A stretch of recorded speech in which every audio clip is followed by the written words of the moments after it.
Welcome to the new Marik Workshop from WBPL 76. This program is brought to you by Lady Red Productions,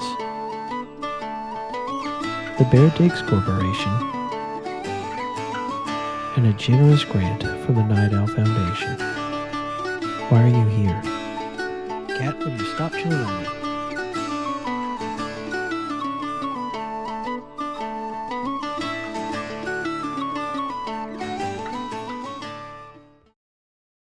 We are music. Derp, derp, derp, derp, derp, derp,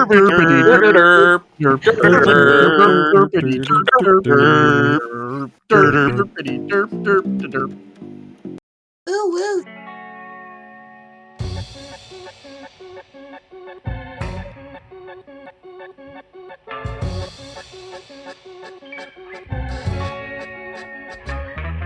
Why are you here?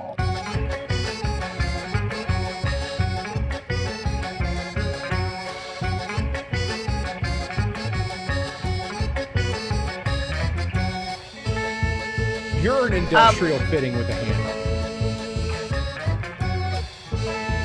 It's an iPhone. I just hit myself in the balls with an iPhone. I want uppies.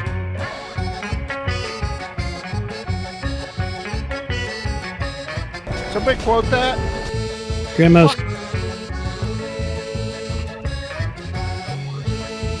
You see that documentary with the land squids?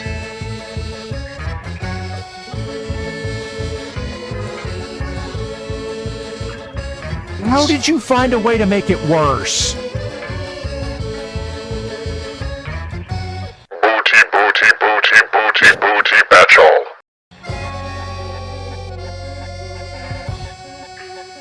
No. This is going to be perfectly normal.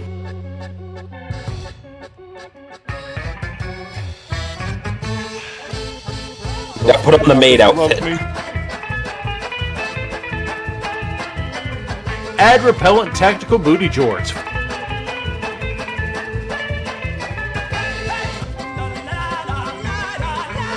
Stupid is the way you do things.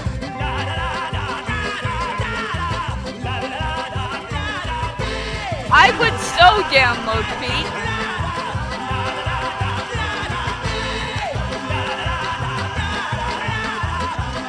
The Otaku Overlord.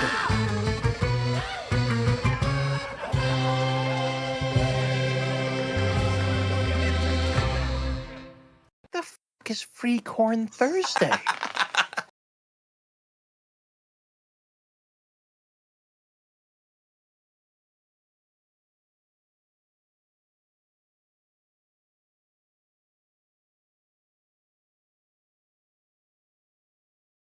Hit it. It is important in life to try new things. Many people have said, I'll try anything once, but only the truly dedicated to the very principle behind that are willing to engage in the far more dangerous try anything twice. And while it's important to keep a certain number of caveats on there, I believe in the spirit of inquiry that has brought this before us. So, in front of you, ladies and gentlemen, robots, other internet denizens, whatever options I'm not covering, hello. I am about to try the bottom half of 5-Hour Energy sugar-free vitamins and caffeine hot mango edition. I'm sorry, The top half was awful, but it has been a number of hours, possibly an entire day. So let's try this together. This is an introduction. This is an introduction that we can experience together in glory. This is going in my mouth now. I don't know what time it is there right now. I am filled with regret. Welcome to the new Marik Workshop. This is awful. Para, help. Introduce people. Okay, so Squick just drank the bottom half of a 5-hour energy, which I believe makes it a 2.5-hour energy. Hi, everybody. Welcome to the New Marik Workshop, where we do the stuff and the things. As normal, I'm your nominal host, Parallax. These are the people that are going to try to keep me from doing stuff tonight. I'm joined tonight by the voice you already heard. Hello, I'm the voice you already heard. Yeah, there's. This is Squick of the BPL, and my mouth is filled with bees. We're also joined by the guy that is still taller than me, despite my best efforts. Evening, everyone. Good to be here with everyone else. Who are you? I'm OK Mo of the Black Pants Legion. There you go. And we are featuring a special guest tonight, ladies and gentlemen. We are joined tonight by the host of Goobertown Hobbies. We have Brent here with us tonight. Hello, Brent. How are you doing? Hey, team. I'm doing well. How you doing? It's my first time on little Black Pants Legion channel. We'll see how it goes. We'll give it a shot. All right. Excellent. Well, we're happy to have you here. Try anything once. Yeah. Well, Chat, be nice. Yes, but maybe not a third time. Wow, that was regrettable. yeah, you've made a series of decisions today, not least among them, it's 7 o'clock at night. I'm going to drink half an energy drink. Mhm. Yeah, try not to drink caffeine that late. No coffee after about noon, really. No. You make a fair point. I try to make sure that before noon I have gotten enough caffeine into my system to last me the rest of the day. That's why how have I not managed to actually develop a heart palpitation yet? I think today I had a full pot of coffee and a Monster, so good for me. I mean, did you put the Monster through the coffee machine? No. Ooh. Why not? You could have had, like, chunky wake-up juice. The number of times lately I have seen in YouTube Shorts and Instagram Reels, people doing something dramatically cursed, starting with a white Monster, and then we put it in something. Frankly, the fact that I've seen it enough, not just, this isn't one of those, I've seen it twice, but it's, it's weird that I saw it more than one. No, this has been a couple of dozen times now where it's like, I made pour over coffee with white Monster. I made a cappuccino. The one that really got me was Malort a cappuccino. not No, Malort, white Monster. that's better. It tastes better. I mean, that's not a high bar, but oh. Anyway, moving on immediately. Yes. So, guys, we have Brent here on tonight. We've been working on this for a while, and we are thrilled he's finally able to join us. As it turns out, when you run a YouTube channel and you're launching a new product and you're trying to deal with restocking that product, you get a little bit busy. Oh yeah, I'm a busy man. I'm sitting here right now. I told the hosts, but I hadn't let the audience know. I'm sitting here right now. I am in Moonglade in World of Warcraft on Kalimdor, and I'm fishing. It's time to finally level up my dang fishing skill in World of Warcraft. I'm a busy man, a very busy and important person, but I'm devoting a solid half of my attention to this fine stream. That is more than we deserve. And we appreciate No, it. you're worth it. You're worth it. Don't ever say that. Oh, you haven't watched this show enough yet. I don't know that well, I have, though. We're pretty all right. we are solidly a show that is on Twitch. Yes. Yeah. So I'm going to go ahead and I'm going to revive the 20-year-old meme here while we're talking about WoW and fishing. So I'm going to go ahead and ask Brent how I mine for fish. Is that from Minecraft? I actually don't get that meme. Okay. I'm pretty up on some That's from internet Final Fantasy humor. What's going on? 14. Oh, dare no, you. it's older than that. No, I don't do that. It- That's Final Fantasy. All of Final Fantasy somehow I missed. We don't all get to experience all of pop culture. It's not possible. That's true. That's one of the slices I missed, and I apologize for it. Now, I seem to remember the how I mine for fish joke being a thing from when I was in college. So that's been a depressingly long time ago, closing in on 20 years. Oh, God, I'm turning into Donovan at the end of Last Crusade. So not again. not Final Fantasy 14. Then it's gotta No, go no. older This is than a that. World of Warcraft thing. Really? Yeah. How I mine Yeah. for fish. Yeah. Wait, was that originally from Flintlock's Guide to Azeroth? I don't have an answer for that question. Hmm. I was I never played a WoW Evercrack, player. so that's my answer. Oh, God. Well, let's see what people have sent us this week. I've got submissions here. I got Gilly Monster and Grimos. Yeah, show us the cool things so we can tell people they did good. Well, then we'll skip over my stuff. Then we've got The Troa. hell we will. Put it and up there. We've You got are receiving positive feedback. Get bent. How's the car sent me a thing? I need to get that in here. God, how does the internet work? Poorly. Tubes. It's not it's a big truck. It's Get both that of one. these. I understand that one.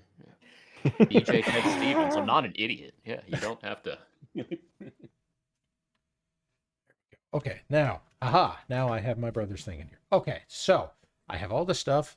There's my logo. Okay, first thing we've got tonight. Hey, look here. I'm actually doing stuff, and it's only 12 after. Yeah.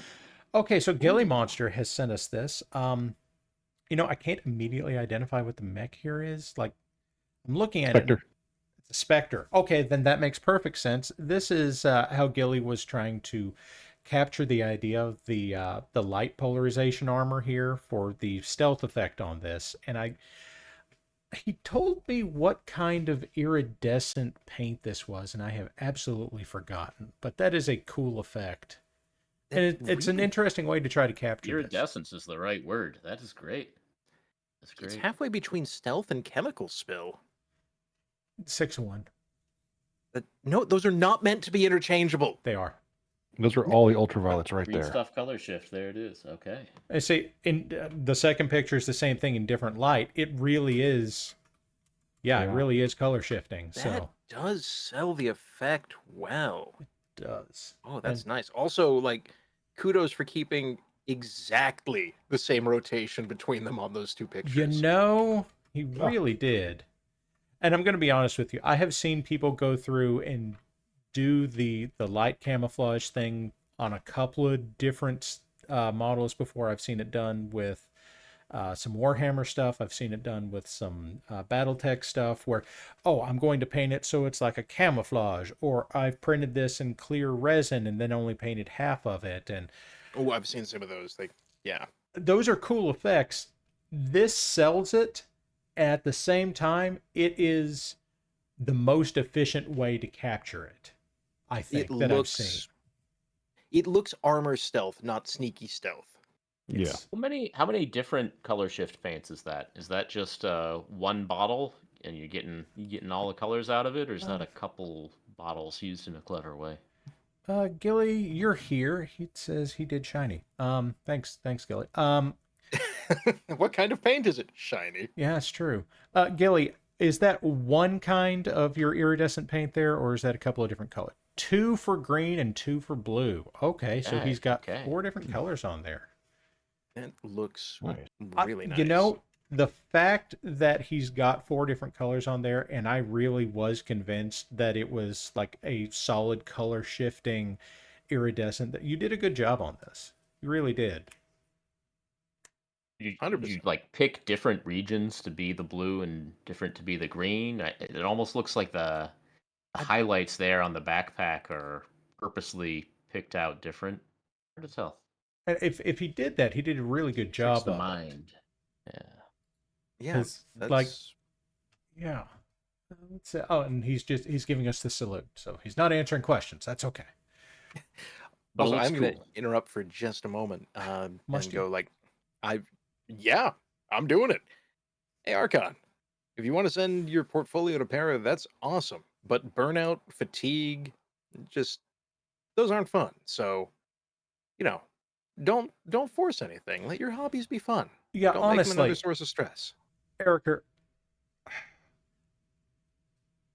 don't push it on these things. Like, this is, like Squick saying, this is supposed to be fun. This is supposed to be a hobby. If you're stressing over it, then you're kind of doing the wrong thing. Wait, unless you are a person for whom stress is fun. I do not understand it, but they are very real. In which case, I guess, stress yourself out? ? Squick, are you advocating people with ADHD constantly keep themselves on the end of a timetable so that they get the constant dopamine hit of the stress? I mean, look, I am not in a good position to say. I just drank the bottom half of a terrible, terrible decision. So you did do that. You did. But that's okay. I was only watching 13-year-old videos of you trying things that you were pointedly unhappy with. I cannot believe you dragged that thing up. I found squid with hair. Yeah, it's Wow. rare. Okay, moving on. Grimos has sent us. Actually, we have 5 images here from Grimos. Tiny Tonk. Tiny Tonk. I actually think that's one of my Tonks. I think that is my Scorpion proxy. I think, like, you know, Grimos is saying nope. no, it's not. Oh, I'm wounded. It's not mine. Is that an official tiny tank? Well, It's a nice tiny tank. I like it. But I was it's promised 4 more images of this tiny tank. no. We got 4 They're more saying- images of different things. Oh, they're saying okay. metal Okay, it's a core vedette. collectibles. Okay, well then it's not mine. He says he wishes it was mine. Well, oh, it's a metalcore collectibles one. Okay, yeah, not mine. That's why it's on a round base instead of a hex. It's not a scorpion. It's the pinchy spider. Exactly. You know, pinchy spider, like you do. I've lobster? also got Grimos has sent us these. I think these are from. I think he had said these are from Blackout. Wait, no, go back. Fine. Because we've acknowledged and we've solved a mystery, but we haven't said nice things about it yet. So I'm going to do that now, and you can't stop me. I mean, I could. Said but I I'm like not the gonna. tiny tank. Mm-hmm. Okay, yes, that is true. That is true. You did say that. I acknowledge this. So But I think they've done a great job adding just the little bits of grime around the the track area. It looks like they've been rolling with speed paints and really taking advantage of that. And I think that Mhm. works here, especially at that scale. From a couple feet away, that thing is going to look great on the table. It is. And that is one of those things that you can really count on for this scale is just leaning on how tiny things actually are. Like, you can get away with a lot. It actually gives the impression of, blue and gray camo. It You kinda does. actually zoom out a little Yeah. bit. There's a camo pattern there. It's the right level of splotchiness to it. Yeah, I can Good see stuff. that. And it's going to blow up real nice when a charger decides to step wrong. Well, or step right. Kind of depends. Or left. Tank shoes. Tank shoes. No, that's the Urban Mech. Tonks. Oh, right. Okay. The Crocs. There you go. They're the right Do shade not of blue put for Tonk. Crocs on the Urban Mech. I should not have to say these things. Well, see, Mad Ducks, do not put Tonks on the Urban Mech. I already did that for him. Did you forget this? When did we go from Tonks to Crocs back to Tonks? I'm Well, confused. Night Owl has the tank skating Urban Mech image in Okay, chat right yeah, now. that's So. Okay, so next one. I believe this is from Blackout. I am not as familiar with Blackout as I might be. So there's got to be a name for that style of robot. Metal Gear. Well, Yeah. not just Metal Gear, but it's Metal- one I've seen in other properties where you do have those chunky legs, but they usually move with more agility than they should have. It's got an enormous ass to support them, a regular sized torso, and Velociraptor gun arm. Vestigial gun arms. Yeah, there you go. Grimo says it stomps on things. These are apparently you're not UN wrong. forces from Blackout. So I like this model. Like, it's got that industrial kind of, well, military industrial complex look to it. Like, it's a Bradley with legs. I like it. Yeah, and they've done great work with a very limited color palette. That grimes up real nice. Oh yes. Yeah, And go ahead. I was just going to say, back to your point, like, yeah, the military industrial aesthetic, all of the armored panels, every surface on there just catches that nicely.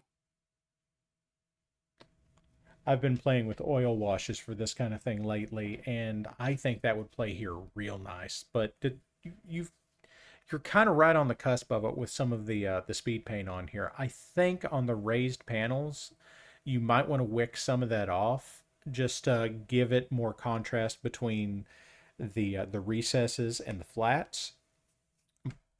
This is good. I like this. Although I am a little bit. We've got like the Weapon X helmets that Wolverine had in the comics on these soldiers. So. Oh, I forgot about that helmet. Did they ever explain what that was supposed to do, or was it just like, we are evil science men, you wear the helmet? Yeah. Okay. it's like evil the cone of Canadian. shame. Yeah, it's the evil Canadian science cone of shame. Exactly. Colonel Stryker developed it specifically for Wolverine. Here we go. I got to chime in here. I want you to paint the bases black, or if that's where they're going to be eventually. I want the bases done. I like doing the bases kind of early in a paint job that gives the rest of the model the context, so you get an idea of where things are going. And I think these are going to be real good once you finish off that base. But I can't help myself. Like I would have painted that base black. Oof. Well, I'm looking Oof. at the one under the mech here, and I'm trying to figure out, am I being fooled by the way the light's hitting it, or is that textured like landscape? Because that would stand up, if it is, it'd stand up great to a dry brush, but I can't quite tell. Yeah. Grimos, paint your bases, for the love of God, man. Don't say I usually don't, but like, at least paint them black. Yeah, re-blacking them is gonna make a huge difference, and I think they're gonna look really good on just re-blacked bases. Yeah.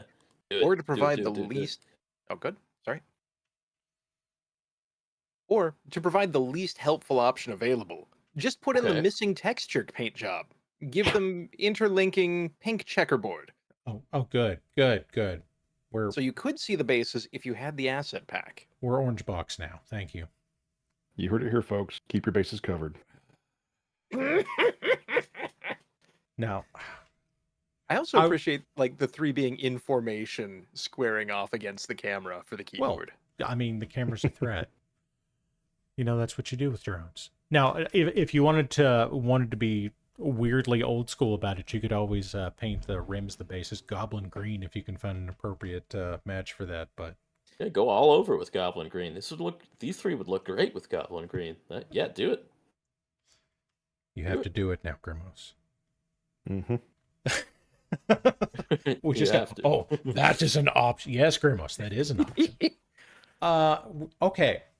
I'm not sure what I'm looking at here as far as this mech. Like, oh, that is of an era. Yeah, that is 90s like an Iron OG, like OG Axeman or Hatchet Man? No. I know you guys are doing this to me. I know you're doing it to me on purpose. I'll let you guess anyway. Is that Gregathy Smacksman, the axe wielder? That's Bucky the Buccaneer. The hell is Bucky the Buccaneer? That is, I believe, a periphery attempt at, we want Axeman? Well, we're going to make Axeman at home instead. Axeman at home. Excellent. And you're telling me the periphery isn't going to just slap an axe on a Savannah Master and run it at somebody doing 300 miles an hour? Somehow... It's a thresher, good sir. I want to point out here that we are being told that, as it turns out, that is not a periphery mech, it's a Wabi mech. So somehow the Word of Blake made a mech that looks like a periphery knockoff of a Hatchet Man. That sounds canonically accurate, since their whole thing is like, we have the secrets of the past. Some of them should have remained secret. We've made a mistake. Yes, behold the Pontiac Aztec of mechs. I appreciate it has the same boxy structure as the Marshall and that. No, but I appreciate on the mech itself, on the model, that whoever put this together really captured the spirit of the earlier art books. Mm-hmm. Like, that's hard to do and still make it look compatible with the modern setup. Yeah, I want to say two things here. One about the model, which you don't control, but I still think it's funny. And then about the paint job. So one, yes. It's got that wonderful FASA mech design where somebody looked at, it was either Plog or it was Loose, and said, okay, how much in the way of leg are you going to give this thing? And he just, yes, it had leg. It had much leg. No, I can't unsee that now. It's just a mech with its pants pulled up way too high. Does he have It knees? is the Urkel mech. There you he go. does have knees, but Yeah, it's that, again, it's that 80s, 90s FASA design where we're going to insinuate it has joints by giving it like accordion kind of covers over the joints. Did I crit that? Oh, why? Your intrusive thoughts are allowed to remain in the background.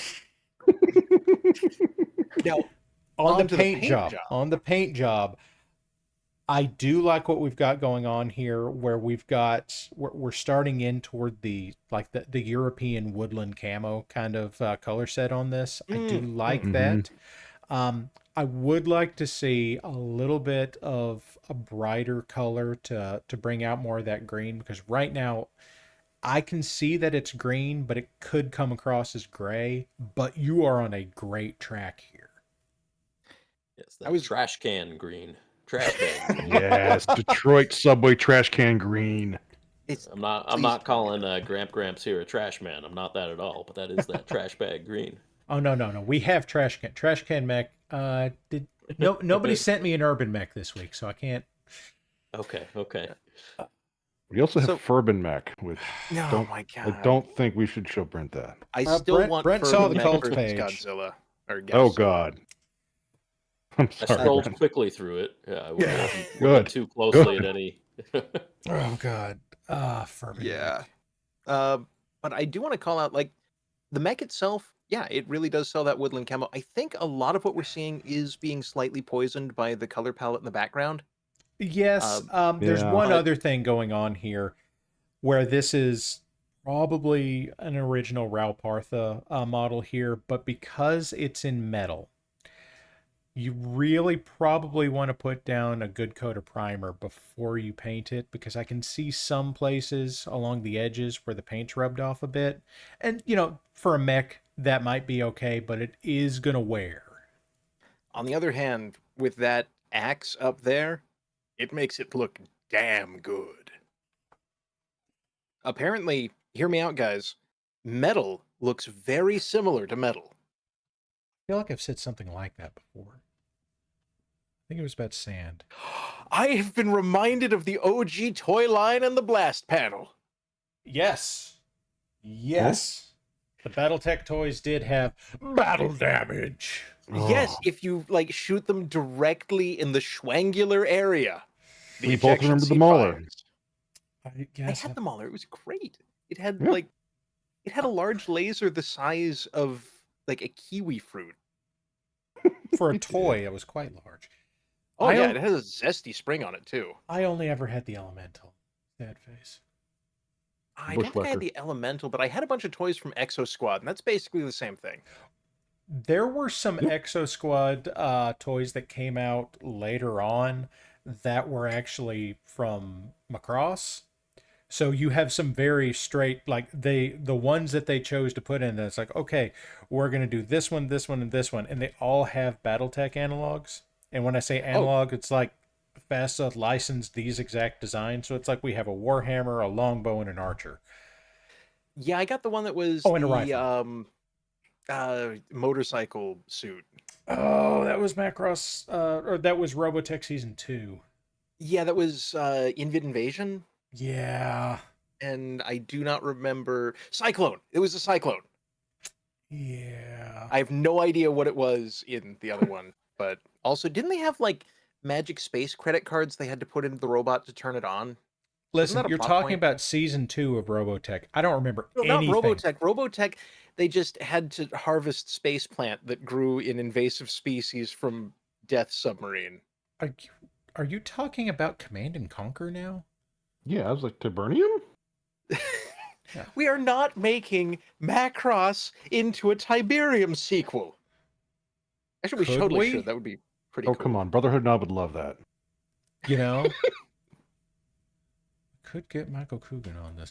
Anyway, what else has he sent us? Oh, okay. Here is some... I'm going to guess, and this is a guess right now, because this appears to be a man in hunting attire with a very long rifle that I'm going to guess it's just a very long barrel and not actually a bayonet, but I'm going to declare that this is the brother of the mascot of the University of West Virginia. So yeah, this is the Mountaineers' brother, I guess.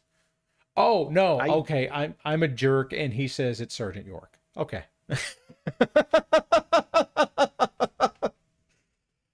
Oh no. Oh, it's a Fenian Raider. Okay.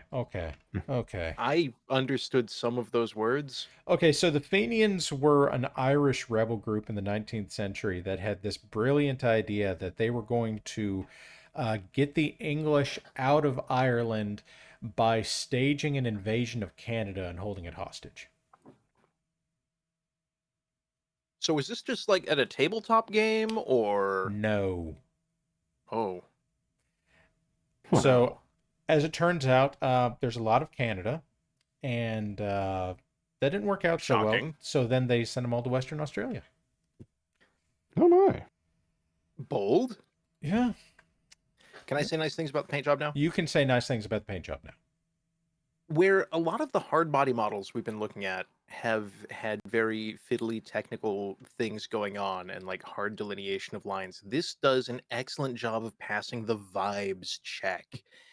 It looks, the color palette is right. No part of it really draws the eye and says this is wrong. It's very nice overall. And that pant leg, once again, that is grimed up real nice. I quite like it. Now, Agreed on all counts. Mhm. Yep. now this is exactly the kind of thing that speed paints are best for. And like Brent, having literally consulted on these, like you can probably speak to that a lot more than I can, but yeah. They're nice colorful washes. And these are the right not too colorful washes to choose for this little ad here. And they're going to need a hell of a lot more washes when they make it back to the laundry place. He's looking good. He's looking good. Groan at that joke, Squid. Groan. Yeah, I just ignored it. You don't have to engage. You don't have to take the bait. Well, you see, if I don't take the bait, then Chet is disappointed at my lack of pain. Also, I will escalate. Someone starts to sulk. Yeah, okay. Yeah. Okay, and finishing us off, we have... Well, a lot of this is from the proliferation pack, although we seem to have an extra. Let's see, what do we have? So we've got the Coyote in the bottom left. Look at those black bases. That's what I'm talking about. Yeah. Mm-hmm. Come on, Grimos. There's no way somebody built an engine of death, got it through marketing as part of the military-industrial complex, and decided, you know what would be a great name for this? The Coyote. Well, I mean, it was claimed Coyote. I don't care if they're clad Coyote. They at least have like one marketing dude. Well, Oxalo was too cute. Now, for what it's worth, Grimos has finally made a mistake. And that is he's given me stuff in the background to look at. So... It's Martha's Vineyard. It appears to be Martha Wells, All Systems Something. Oh, we've got another book down here. I see. I'm going to say that's All Systems Red, part of the Murderbot lineup. It might be. I mean, it appears... Tor Books? It could... yes, good catch on that. Tor changed their logo since the last I paid attention to it.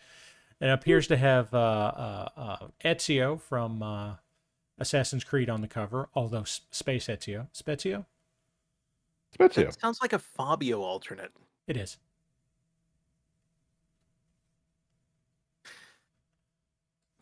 Yeah, I've been going through the Murderbot audiobooks, and it has been a delight.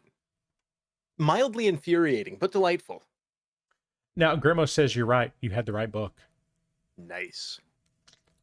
Might have to try those. What do we have next? Okay, my brother sent me this. No, you can't leave yet. I have to say good things about the robots. How dare you? Like, we can't just go, oh, look, some robots, show us the book, and then move on. That's not what we do here. I'm going to take a moment and say you've done a wonderful job maintaining the stylistic consistency across all of these. They look like they're a properly fresh painted unit that is coming online. They're clean.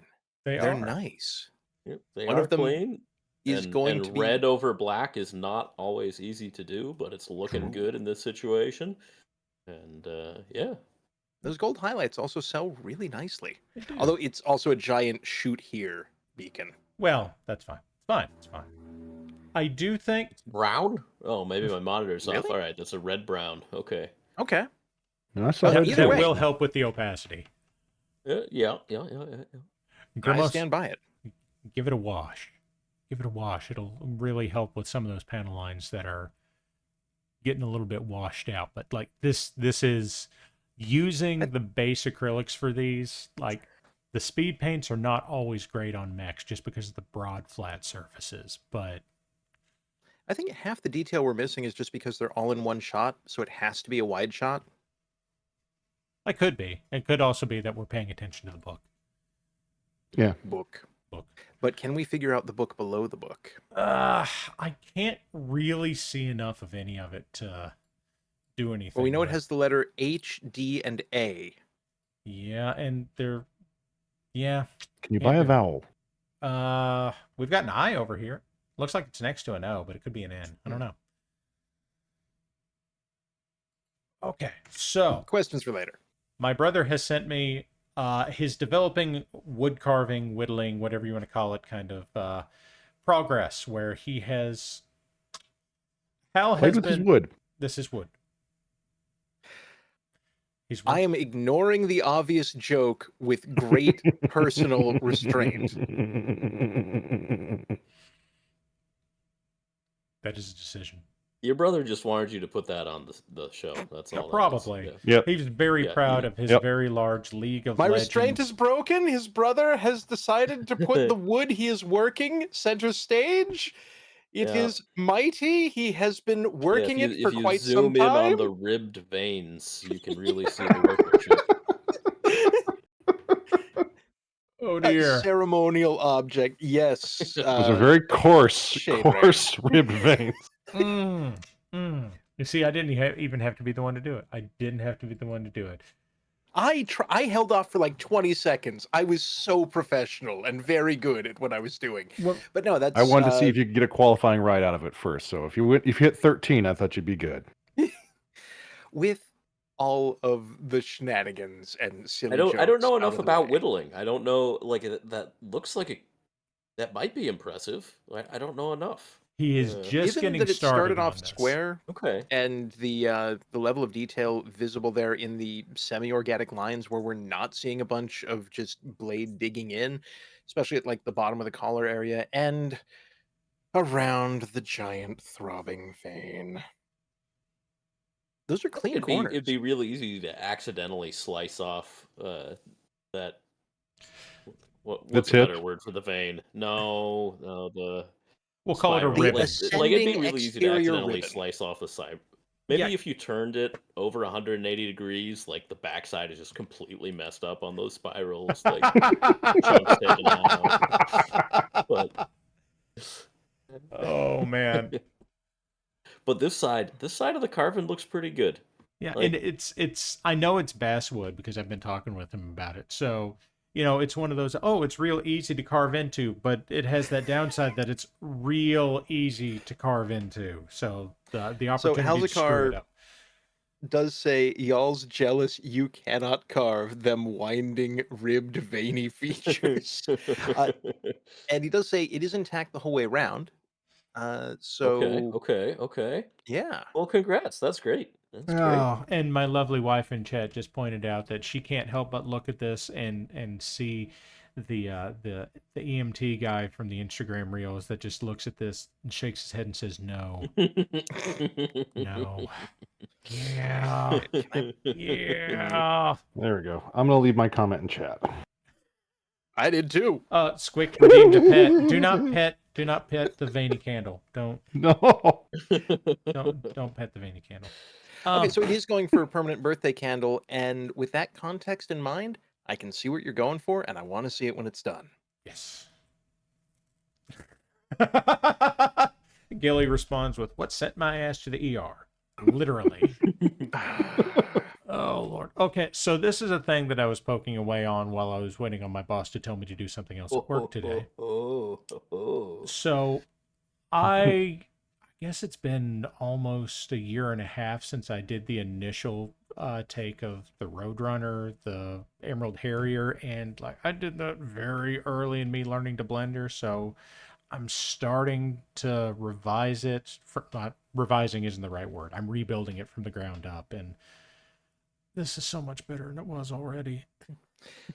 So, Para, I have thoughts. Okay, what are they? I want to start by saying, this looks very good. I see what you're going for. I see where you've added a lot of greebly things, but there are 2 points that I need to make, and I mean this with the greatest. I'm not trying to be a dickhead. Okay, I think it looks cool. I just want to interject and say I think it looks cool. Oh, And absolutely. Yeah, this is okay, we gotta it's properly completely sandwich true and this honest to the compliment original work. sandwich. Okay, now get to it. What's Okay. bad with it? I would like to know why the SCP Foundation owns the hip joints, and also why its default pose is a frog experiencing the aftermath of a bag of Taco Bell. So the answer to the second question is because that's the way it's made. That's in all the art. That's in the That miniatures is that got produced. bold. That, Yep. yeah, that's legit. And with that out of the way, a couple features I really like on here. The ankle armor being bulky but separate from the foot looks really good on this. And the air scoop up top, if this thing's supposed to be, quote, fast as fuck, end quote, Boy! like it's nice. It looks good. I'd like Gilly to add wants to two know- things to Yes. Squix as well. Bloop bloop. Yes, meet me is the appropriate response. This is not done yet. Like this is past blocked out, but it still needs some interest added to the surfaces, but it's getting there. And that apparently got dropped into the middle of things and it wasn't supposed to. So we're gonna go on to this. And now Mo, you gave me this. What's this? Oh, that is me working on a large cityscape for possibly a KSAG map for this December, or if I can get it done in time, around Halloween. Oh my! I understood the words map and Halloween. I got December. Oh, These are going to be some of the lovely industrial models for Hextech and Wasteland Studios terrain that I am going to be using the industrial plate for to make graffiti on everything. Yeah, buddy. ooh. We're gonna talk about that after we're done looking at stuff. Yeah, let me know when you want the ham-handed transition. Well, I meant the plates, but go ahead. Go for it. Oh Squid. yeah, so did I. Oh, okay. But no, So- first we look at this and we say cool things about it because damn. Yes, Mo, you've done. God, I hate yellow, and you've put a whole lot I of do yellow too. down, and it's very clean, and I admire your persistence in making that happen. Did you do it by hand or did you airbrush it? No, I'm working on that goat hair feather brushing technique that I have to actually like do very light shades of worn yellow. Oh, so you're kind of dry brushing it like a dome. Yes. Okay, doing that artist opus thing. I'm trying. I am consistently astonished at how he gets the results he does, and then like I try it myself, and I kind of get it, just never quite like that. It's a practice thing, but You say that, and my oil washes look like. Let's just put it this way: I will never take pictures of them. Period. well, we'll get to that. I think I've got one in here with an oil wash that we'll talk about. But okay, so the Hextech terrain here, that is an actual product. You can go into gaming stores and get this, where it's not licensed by Catalyst, but it also doesn't say it's BattleTech on it. It's Hextech. It is from Thunderhead Studios, who's partnering with somebody to actually get it produced. You can also get these as 3D printable files. These are really cool. I have seen them in person. I have seen them in stores. The Rusty Scabbard in Lexington had these.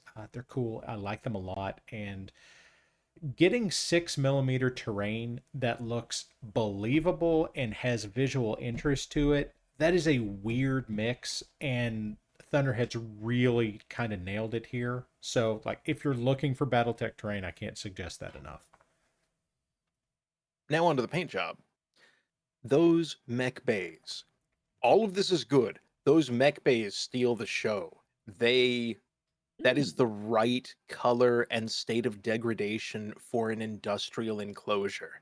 That is a location that has seen more hours of welding and grinding and hammering and welding and grinding and improperly compensated overtime and general bitching and like somebody using the bucket because the actual toilet is 2 stories down and they're on a deadline and they have things to do. Squick, how many times have you climbed up buildings that look exactly like this to try to fix an antenna? More than you'd think. Alaska's fun, huh? They gave me okay, I have a story about that, but it comes down to safety switches don't work super well when they're encased in 2 inches of ice. Oh, yeah. And so moving on from because the base, I don't know what to say about the base exteriors on these other than yeah, they're good. But it's the little details I really, really love. Like if we go over a couple more and we get to the like Quonset hut administrative building and tank parking center. The accidental Pokemon Center. Oh, sorry. The Steiner Supermax they did there. No, I was going to get to the Pokemon centers in a minute. But no, that one all the way down on the bottom right. The farmhouse machine shed. Yes. Yeah. Just the way the floor, once you get inside, is just that perfect tracked in grime. It's what's there. It sells really, really well. It's the tiny details that make it pop like that. I always want one of those to be mech scale, and then I realize how ungodly big that would have to be to be mech scale. Have you ever seen the Zeppelin hangar? Yes. At, Moffett Field? Yes. Yeah, that's the one. The Zeppelin hangar and the space shuttle hangars. They're both like that. And the Zeppelin hangar that has a 2 climates in it and will rain in on itself if there's too much humidity. Yeah. Which is kind of amazing. But if you did that mech scale, it's going to take up half your map. Well, yeah. Oh, yeah. That's why I haven't done the paint and body shop yet, because I need the FDM printer to do it. Yeah. Speaking of, yes, that giant tower in the middle, are those brush effects I'm seeing? Is that just capitalizing on print artifacts? Oh no, that's me with the goat brush, because it's an incredibly soft brush. So I will do really whip it fast. Okay. Dry brushing with it, and then wet it down to re-wet the brush, and then I'll go back and just lightly blend it into the lines and layers from the resin print, and it does that. Oh, you did this in resin? Yeah, all of this is resin. All of this is hollow core resin. Yeah, so you have perfectly captured like the pre-stressed concrete in an industrial area level of grime. You really have. And I think it's too clean. It needs graffiti, so I and a Pokemon Center. Yes. I like how we have 2 helicopter pads inside of each other. It's really good. Yeah, people got to be able to leave in a hurry. Well, you know, like Brent said, you need to be able to get your Pokemans in and out real fast, like. Exactly. Oh, and if I can get one of my drills right, I will have an airport up and running with lights that's about the size of this entire thing. It's like just that. That takes a while to paint. You have reminded me that one of the modelers I know has been working on, I've shown this off before, where he made a mech scale blue water Navy frigate. I have not gotten the other stuff from him yet because of the impending move and all that jazz, but he made an aircraft carrier in that scale that's like twice as long and twice as wide. But then the Mad Lad made the Worm Space Defense System submarine that's bigger than the aircraft carrier. I'm sorry, the what? You heard exactly what I said. An orbital defense submarine. Yes. That's more submarines. It is. It will take up most of a twin size bed. Yes. It is basically a map unto itself, and he just made it. Like, yeah, you can FDM print this thing, and sometimes the future is pretty neat. And the Rattler. Yeah, he also made the Rattler, which is basically what if tank but SDS. And Desert Owl in chat is pointing out the Wobbies made several. They made exactly 3. That's how ridiculous they made 3. They made 3 that the authors are willing to let you know about. That's 3 that anybody that wants to talk about the Wobbies will talk about. We don't talk about the Wobbies. We don't talk about. Explain the Verilux. What? What's a Verilux? Rear left. It's an optical company. Sorry. Squick, you said something in optical terms and just turned my head off. He does that. Is that a cheap computer speaker? It is a designed lens from Essilor that is a progressive lens that I know and actually make. Then why does it have talking an about the on-off computer switch? speaker on the left of the screen? Oh, that's my happy light. That That's is it. Oh, that's perfect. That's just okay. perfect. Verilux with an E. Thank you, Scott. It's a thing. It's right there. Okay, so that's your light therapy lamp. Okay. Yeah. And that's your gray also curtain. a fantastic. There's a story being told on this map, whether you meant to or not. Is that story? I really wanted to get to Whataburger before they closed, but then a mech stepped on it. That's why they have helicopter pads. That's it. You Okay. say that, but that actually happened. That actually happened at the meetup. A mech stepped on the Whataburger? No, we got turned away from Whataburger because it was too late. Yeah, they do that. Hmm. Okay, next thing. I have gotten from Troa. Troa has sent me Gunpla. And okay, I want to talk about this real quick. So, like, these are cool Gunpla pieces. These are based off of the... I don't remember what the name of the Netflix series is, but it's from the Netflix series. Bandai Namco went all out on these things. And it's astonishing to me because, like, the level of detail they put in the surfaces of these, and they're not like real grade, they're not master grade. These are the high grade models. These are the very basic models of Gunpla. Like, they're meant to be put together Level by a 2. 10-year-old. But they put so much detail in these surfaces, and I have not yet gotten around to getting that Zaku with all of that greebling on it. But I want it, and I want to use it for reference so I can, like, steal these panel lines and, like, all these ideas that are in this model. And I love it so much. I'm not going to do the Gundam because, my God, that's a lot of organic shapes. I'm still trying to figure out why they decided the Gundam needs 3 swords for 2 hands. Because reasons. Because Zoro exists. But I've actually got a lot of pictures. Look at that Zaku! God, that's cool. I don't like the shield on his right arm, but I like the rest of it. And God, that's cool. And, like, I don't think this is painted yet. And I don't think you need to paint it, but if you're going to paint him, you have to give him a necktie. Cumberbund model Zaku.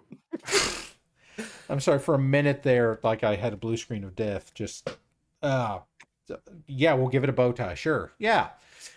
But I can just imagine this thing with a really heavy dose of, like, a sepia wash where you've sponged it off as opposed to, like, really taking a lot of and just grunge it up.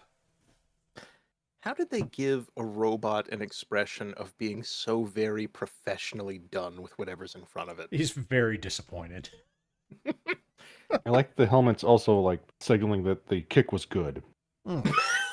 Yeah, there we go. That's the communication system. Like a radio? No, tiny flailing arms. That's right. It's a semaphore Vestigial helmet mech. arms. It's a semaphore mech, you know. I hate this construction. You know, it's you see, it's got the one eye in the middle of it.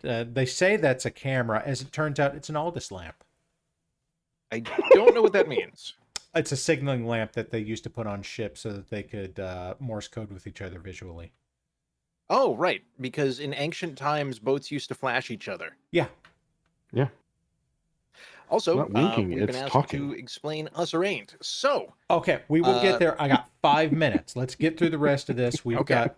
Okay. So S.H.I.E.L.D. have guns. I mean, historically accurate. Okay. Yeah. Oh, nice. I don't know why S.H.I.E.L.D. have autocannons, but S.H.I.E.L.D. have autocannons. Hold up, guys. I've got to reload my shield. Has a lot of the same energy as I need to recharge my book.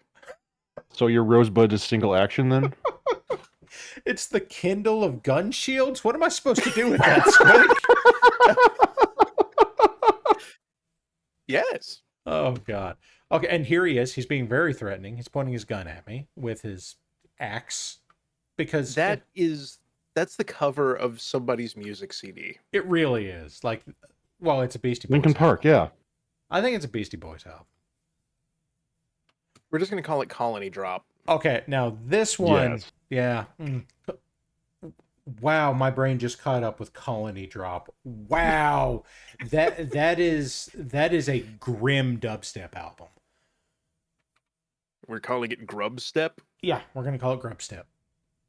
Okay, and then we have the Gundam here, which I don't think I've seen a Gundam with a las cannon that long for the barrel, but well, it's so the laser they comes just out stole that faster. from what was it? The Galvatron model of Megatron. Oh well, Galvatron's I a wish I different was character. kidding. Galvatron's you a can just, different like- character because he's voiced by Leonard Nimoy. So you can just you can yeet your laser gun at the other guy. It transforms into a robot halfway through and decks him. Yeah, We have Gun Tank. Understandable. we do have Gun Tank. He's right. And here he is from another angle with his, again, he has an Aldous lamp on top of his gun with, okay, so the Gatling guns on Gundams are not usually the size of a Chevy Suburban, but this one has an entire GAU 12 right on the top of it. So there you go. Well, you never know when you're going to need a backup weapon. Like a backup. Yeah. Yeah. You need some bird on that thing. Oh, Lord. Digiman not says a kidding Homestuck about that. Electronica would totally be called Grubstep. He's right. Okay. Okay. Some Okay. good panel lines on them. They legs. really, Yeah. and again, Oh, yeah. I don't know if Tro has done that or if that's in the in either case, the panel lining is great. And in that walk pose, I really want them like on the catwalk. On the catwalk. Yes. Okay, Samurai has sent us Volkswagen, thing. And I honest to love the God, Volkswagen thing. it's not a thing. I want to make that clear. Like, I actually wrote down what he called it. It's the Kubelwagen. The engine. Oh, that's. It I has love it the has- sign language arms? Oh, of Lego. It has the air-cooled Volkswagen engine in the back of it. That really is. And here's the thing. I don't know anything about the Kubelwagen. I'm going to assume it is, in fact, just basically the military version of the thing. That's my understanding, but I'm not a carologist. We got Tex in chat saying that he's got a Panzerschreck for it. I'll believe it. I will absolutely believe that somewhere in Location Redacted, Tex is just sitting on a Panzerschreck. I Okay, think he'd use it more as like a side table. let's take a look here for a second and really pay attention to this. There are little Lego bits here, and I don't think this is an official Lego kit. I don't think Lego's making Nazi cars. Just throw that out there. Look at that shovel. Oh, good that shot. I see what they've done now. That is dead clever. I don't know what pieces they're using to get like the curve. This is probably not That's official seat Lego, so rails. maybe it's a custom piece, but it's really cool. No, look at those seat rails. Good lord. Like, there's some really clever use of pieces in here where you've got like tank treads to make the wheel wells. That's great. Yes, Happy Legion Day. Yes, Tex is right. This is the Tex, correct me if I'm wrong. This is the 14th anniversary of the channel. We've been around for a bit. What? Oh, Yeah. where we go by YouTube 13. Yeah. Now, Tex, for my gratification, in 14 years, give me a rough estimate. How much money have you managed to raise for various charities and or people in distress? Because YouTube did insist it was 13. YouTube can't count. Brent, you've run into that, right? YouTube unable to do basic math? I've never tried to do too much math with a YouTube. Well, like, Yeah. Tex got a congratulations for 13 years on YouTube this morning. It has literally been 14 years. Like when you started in 2011. It's for quite large values of 13. Okay, so this is not quite the last thing I've got. We're getting close to it. This is the model I'm just about to release. Like, this is the level of done that I want to get the Damn, Roadrunner that's a lot to. of charity. For those of you listening at home, Tech says cash funding just on big videos and charity, roughly 500,000 for 3 funerals, 2 cars, 5 houses, 1 leg, and 1 attempt at Albania's Air Force. I'm still mad at Albania. They wouldn't give us the MiGs. They wouldn't even entertain the bid. This was a thing we actually tried to do. Like, I'm not sure how much in jest it was, but Albania wouldn't talk to us about their MiGs. Were you trying to buy them? Or Well, they were selling them. Convert them? Okay. They were selling their excess MiG. Tex says he reached out to their ambassador. Knowing Tex's line of work at Location Redacted, I absolutely believe that he actually did reach out to both their ambassador and apparently their foreign minister. Did they get back to you, or did they just tell you flatly no? Or did they ignore you? I think they ignored you. They said nothing, so they didn't respond. Okay. So the answer's not no. Well, the answer also wasn't yes. I'm not hearing a no. Consider, however, that, again, knowing the Legion, we are all vastly safer that none of us have direct access to these. That's probably But I true. want one. It reminds me, many moons ago, I was listening to this ancient podcast that was once very well known. It was called The Nerdist with Chris Hardwick. And he was hosting LeVar Burton, and Hardwick asked him, of the cast of The Next Generation, who has the most money? And Burton didn't hesitate a beat. He says, Michael Dorn has more money than God. As it turns out, Michael Dorn took all of his next-gen money, and then he started buying retired military jets, refurbishing them, and selling them as Op-4 planes. Oh. That may be the most, Worf-coded alternate income stream I have yet heard. Yeah, as it turns out, if you fix a Harrier and you turn around and sell it to somebody, you can make bank. Where the hell are you getting a used Harrier? You're just going up to... I don't have an answer to that question. You find things like used Harrier, missing one wing, no low ballers. I know what I got. This is one of those cases where I believe that. Okay, to try to get through what's left of the submissions here, this is my Orion 2C. My lifestyle will not permit me to take advantage of a Harrier for commuting more than once, and that would strictly be to get away from the people trying to get the money used on the Harrier back out of me. That's true. Okay, this is the level of detail I want to get that Roadrunner to before I revise my listing for it. I haven't released this thing yet because, as it turns out, there's exactly one canon variant for it I haven't made. But I like this thing.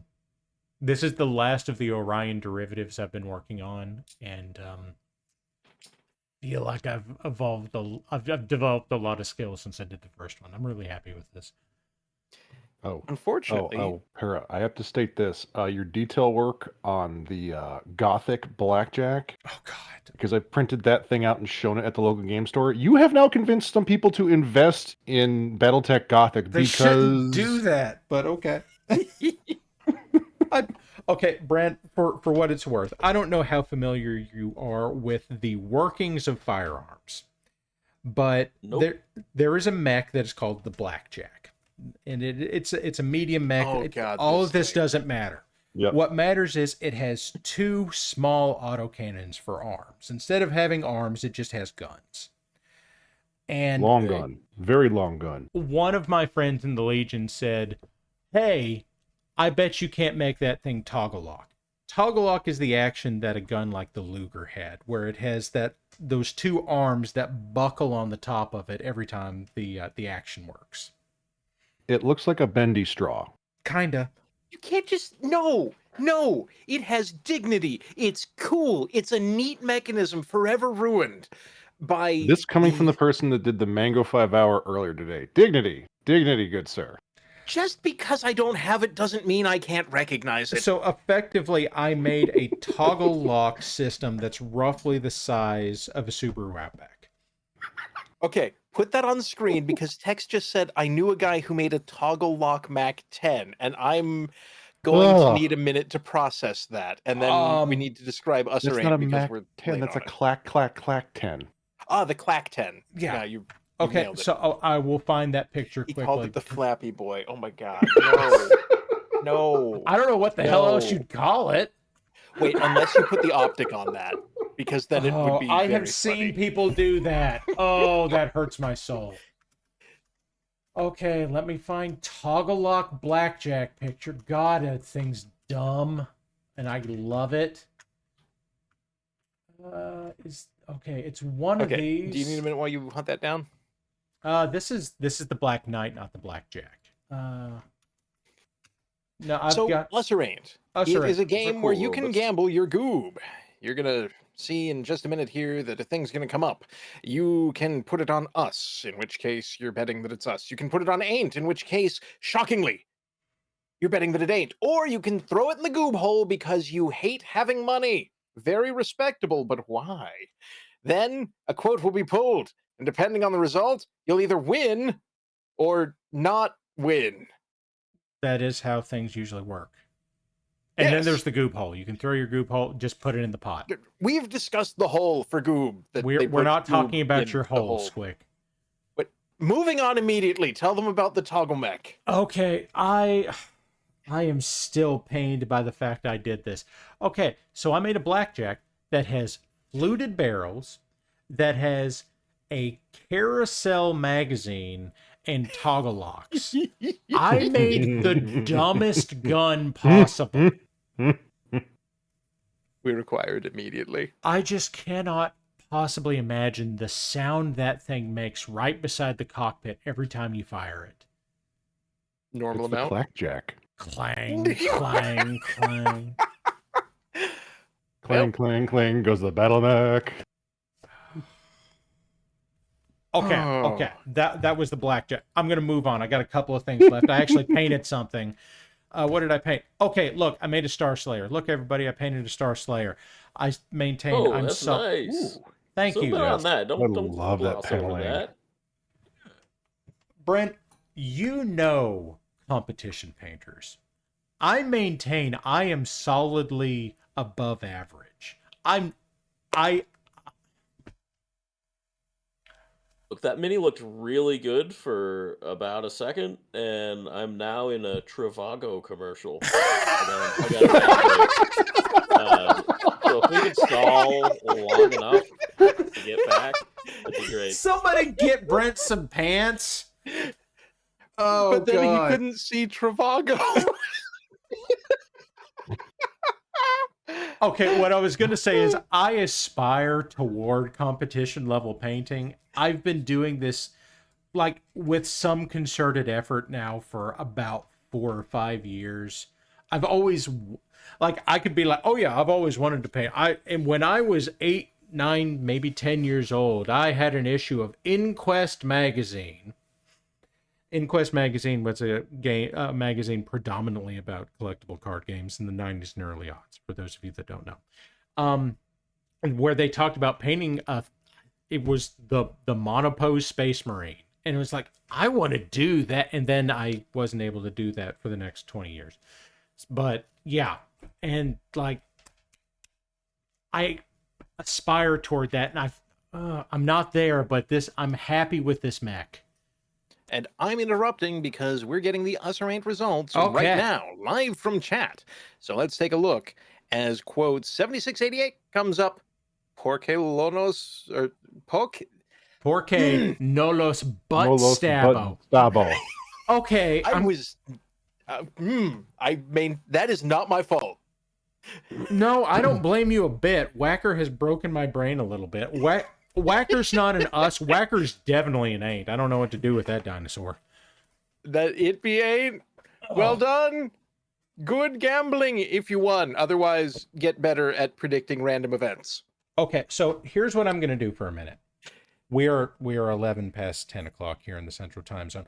Brent, normally when I go through this, I'm giving like feedback and advice to people that are sending me stuff because like I said, I consider myself to be above average, but not great. Tell me what I could do better here, if you're comfortable doing that. I don't know. I was going to say nice things about the green. Yeah, get complimented. There's probably work that can be done on the smoke trail. I'm just trying to figure out what exactly. I think there just needs to be more gradation to it. More. The smoke trail has no OSL towards the thruster nozzles in the back. Okay, so as it turns out, there is some like orange, yellow, and red up by the jets in the back of it, but Okay. but they're in the back. I was just thinking like there could be more shades of gray, basically. But he's not wrong. There could be more shades of gray. How many of them, Para? I couldn't begin to guess. I'm a little bit ashamed of the number of gray paints I have looking at me right now. Anyway, sorry. No, like this is a sweet looking mini. Thank you. Look, I'm seeing the shoulder pad. You could do a little freehand on the shoulder pad, but you know what I might be able to do on that shoulder pad? Oh yeah, I might be able to apply a stamp. But Parallax of the Black Pants Legion, that is a small and curved surface. However, would you apply a stamp to such a thing? I got one more thing here. Look, I painted a Trench Crusade thing, and then we'll talk about it. Hey, he's looking nice. Yeah, as it turns out, an oil wash covers a lot of crimes. Yeah. He's okay. Like the base paint job in this was okay.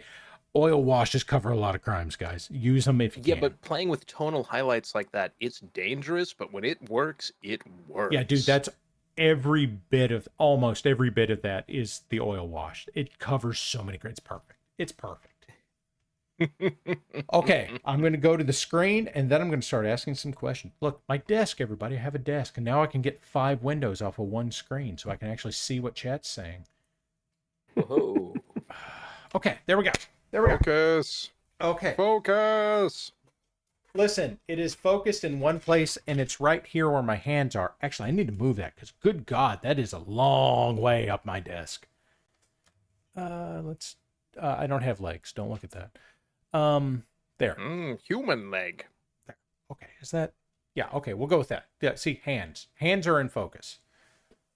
Here's an orc. Hi, orc. Okay, Brent. Hi, Brent.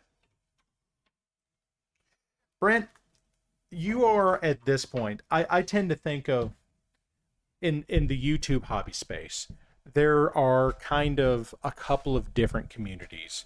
And I think you're kind of solidly in that prime community of like well-known hobbyist YouTubers as far as the mini painting hobby goes. How long have you been at it at this point? Well, my first video upload was 2018, so I don't know, 6-7 years, something like that. It's depressingly 7 years ago. God almighty. Oh yeah, it's been a little while. Time flies. And when you started out, what were you doing with it at the time? Was it just painting techniques and advice? Was it like, I know lately you've been shifting into some other stuff, but what were you doing when you started? So, I mean, personally, I just wanted to show off what I was doing, like the same way anyone who paints a mini wants to submit it to be talked about on a Twitch stream or wants to put it on Facebook or Instagram or whatever. But no, as a viewer, as someone who was getting back into the hobby after a while, I'd been watching some YouTube videos, and like I was seeing some stuff that I liked, but I was also noticing like some videos were missing, basically. And so right from the beginning, part of what I was doing is just like, nobody's made this video yet. Somebody should make this video. I bet I could make this video.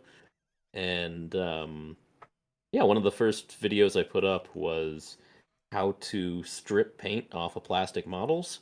And so I, did the whole scientific experiment of getting ethanol and isopropyl alcohol and super green and super clean and all that stuff.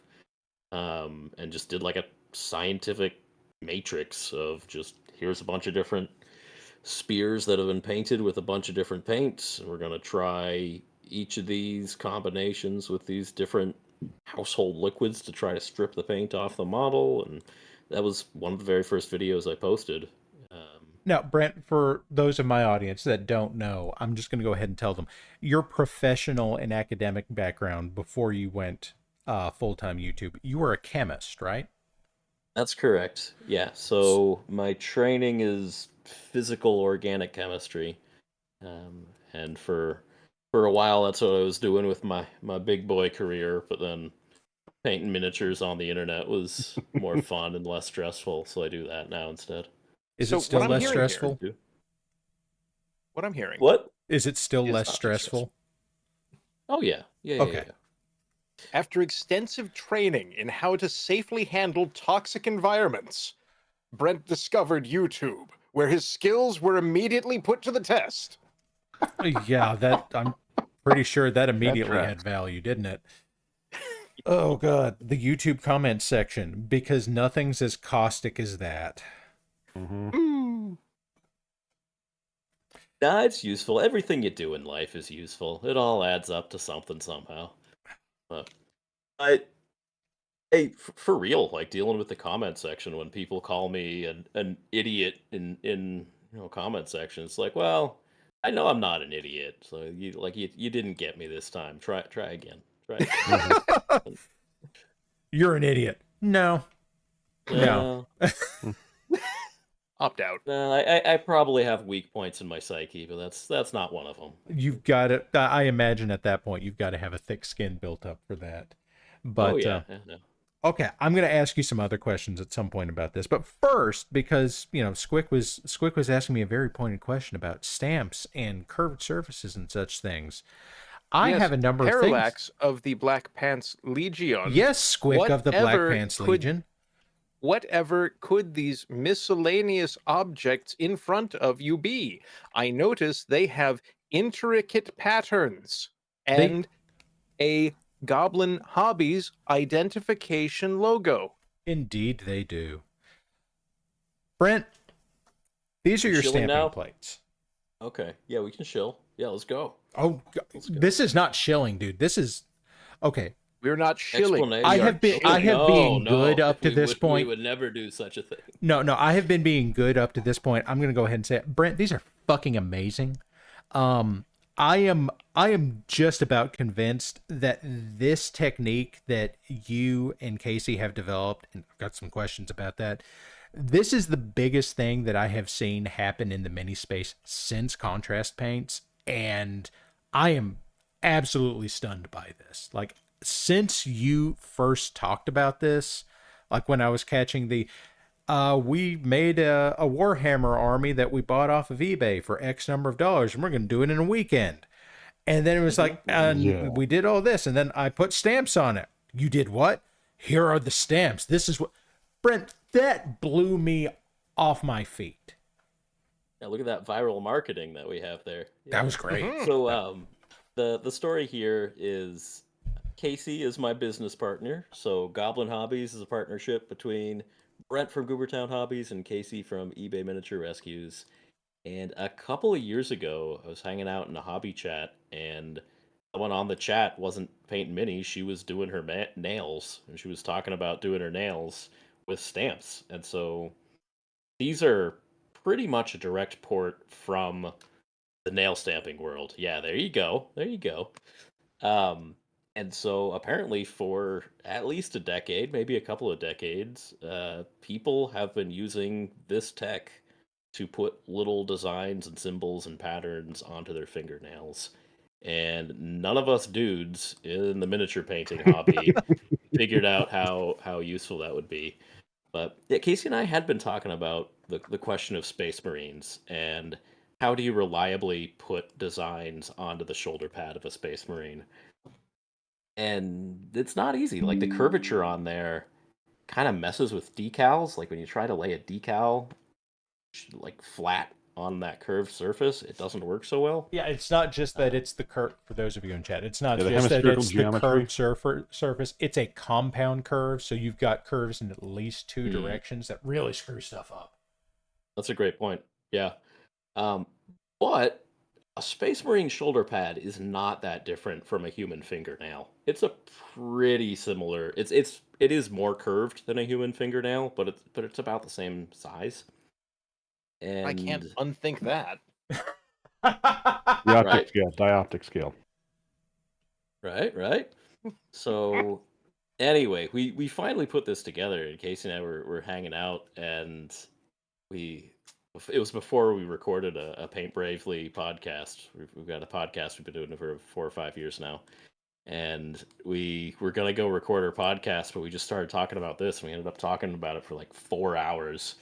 And I was like, you know what, these nail stamps are so cool. I'm gonna make a cool YouTube video about it. We should both make a cool YouTube video about it. And Casey's like, no, dude, we can make a company. We could sell these to people and make really cool designs that people would want to put on their miniatures. Make like collections of cool designs and sell them to people, and then we could make some dang money off this YouTube thing and make a cool little innovation in the space. And so that's what we did. We formed our little Goblin Hobbies company about 2 years ago and have slowly been working on it since then. And you have absolutely kept a tight lid on that.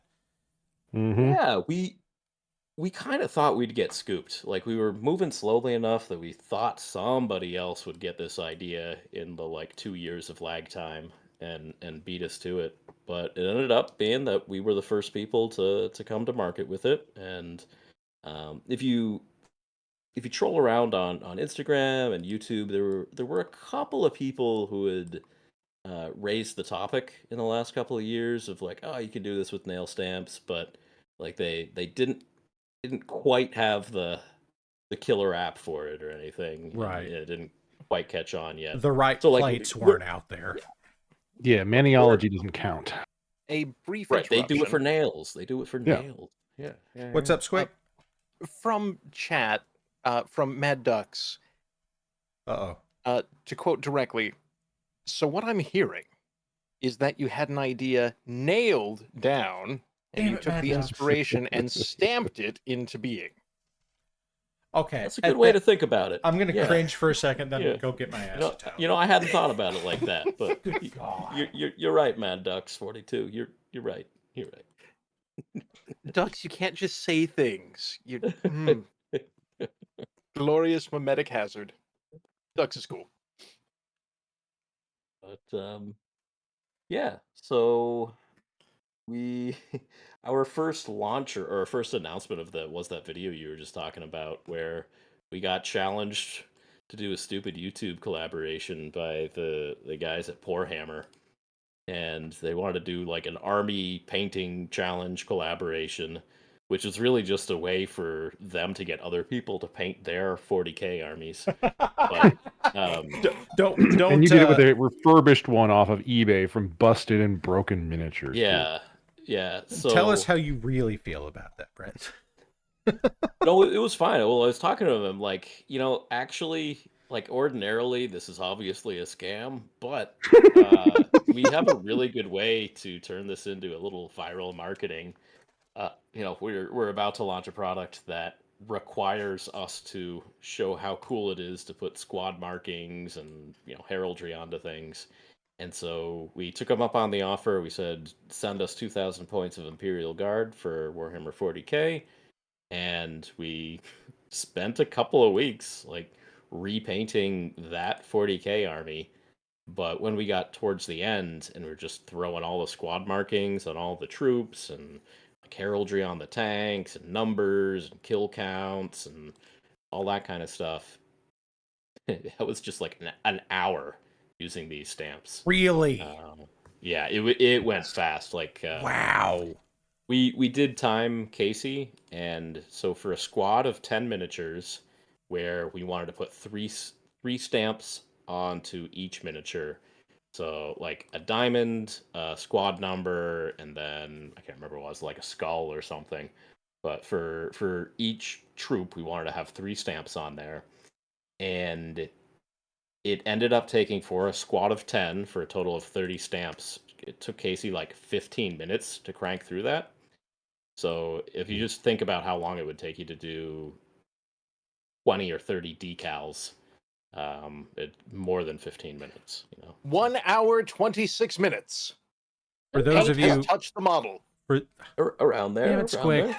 Damn it, Squick. Oh, I wasn't watching the screen. Were we getting stamps down? Yeah, we have a competition to see how long we can keep Parallax It's not a from doing anything with paint.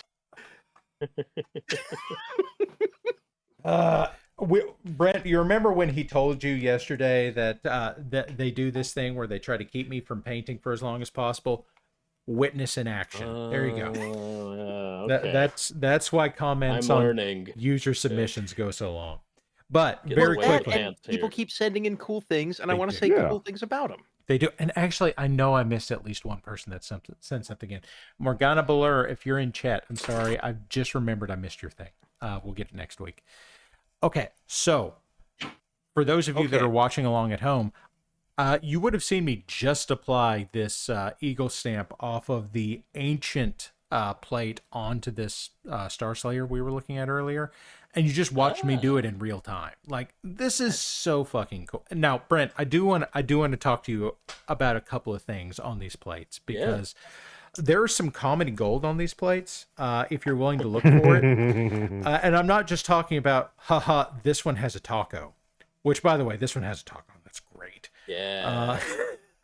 Who came up with putting a taco on one, let alone the butt? Well, the plate name on that is Zambies, for the streamer Zambies. Okay. And she actually, we hired her to do some of the art across the line, and so some of the more like cutesy goth stuff is by Zambies, the streamer. Yeah. There's that plate is Zambies. This is the one that has, oh look, there's the skull, there's the butt. For everybody that's playing along at home, there's a butt. There's a taco. There's a taco. There's a mushroom. There's pizza on there. Yeah. There's some good stuff on there. I swear to God, that's Pete the Wargamers logo right there, but we're not going to talk about that. That's just like the Van Zant militia marking plate. Yeah. We're not going to explain Van Zant right now. We're not explaining Van Zant right now. We don't talk about Van Zant. We absolutely talk about Van Zant, but we're not doing it right now. Van Zant is the is Texas homebrew planet for BattleTech. It's technically, possibly, maybe canon. Yeah. Trauma fired from. Okay, in any event, yes. Of all of that, that's the obvious stuff that I think, yes, that's funny, the fact that there's a butt that you can put on this stuff. But on this ancient plate, this is my favorite thing out of the whole set, just because I never saw it coming. This right here. And I don't know who can see this in chat really well. Let's get that up so it's actually in focus and not reflecting like the absolute sun. Right here. The Fifth Element stones. Yes. Yeah. The legally distinct Fifth Element stones. Yeah. Legally distinct Windows logo. Yes. Yes. The fact that that's there, since I saw that, I have not stopped laughing for like a month and a half about that. That is so amazing. Again. Yeah, that was fun. I thought for a second, I thought you were pointing to the design one above that. Which is which is those like frames that look like a piece of bread. So we wanted to put a lot of like framing things on there. So there's a wreath of laurels and there's all two that wreaths. kind of stuff. Yeah. There's things you can circle and put squares and frames around things. For chat, real quick, the most amazing things about these, aside from the look, you can put the Roman numerals on these things and not have to spend a decal on it, is the layering of these things. That is so cool. But please go ahead with the frames and the So that's a good way to put it. Like, we wanted to be able to do layers, and so you can use like different colors, and things are kind of sized right so that they look good in combination, and you can do different combinations and not always use the combination that's on a decal sheet or whatever. But anyway, those those frames that have like the indent on them, I can't remember where we got the inspiration from that, but like long after the plates had all been manufactured, somebody's like, "That looks like a piece of bread," and I'm like, "Oh no, yes, oh no!" Like we just made like thousands of these. That you're right, they do look like a piece of bread. Like, this is my Wonder Bread, Mac. Yeah. They're like, can I see that plate with the bread on it? Like, oh, you mean the ancient 01 plate that has all our Egyptian stuff? And this is my Ricky Bobby orc. I will admit, I also give you guys credit that you have like the half-point microscript. If someone, say, cannot freehand the text on one of those purity seals. Yes. Yep. Like, you've made some masterful decisions as far as doing this for, especially Warhammer goes. I'm really hoping at some point we do some BattleTech oriented stuff, but you're going to do what you can do. For our next round, we're working on a plate called Mecha 01. I require this object immediately for very good reasons. Yep. Brent, I have 2 mortgages right now, and you have just spent my money. Hey. Harry, don't worry. I'll send you the full collection like last time. You won't. Stop doing that. But I enjoyed going. I loved going to your booth, Brent. Literally talking to you guys, turning to the gentleman over. I think it was Victoria, Hobbies and Miniatures, that you guys were with, and just going. I would like one of everything. He looks at me and goes, "I don't know how to do that in our system, sir. Would you please stand aside?" And the next 4 to 5 people behind me go, "We want exactly what he's doing." We appreciate you.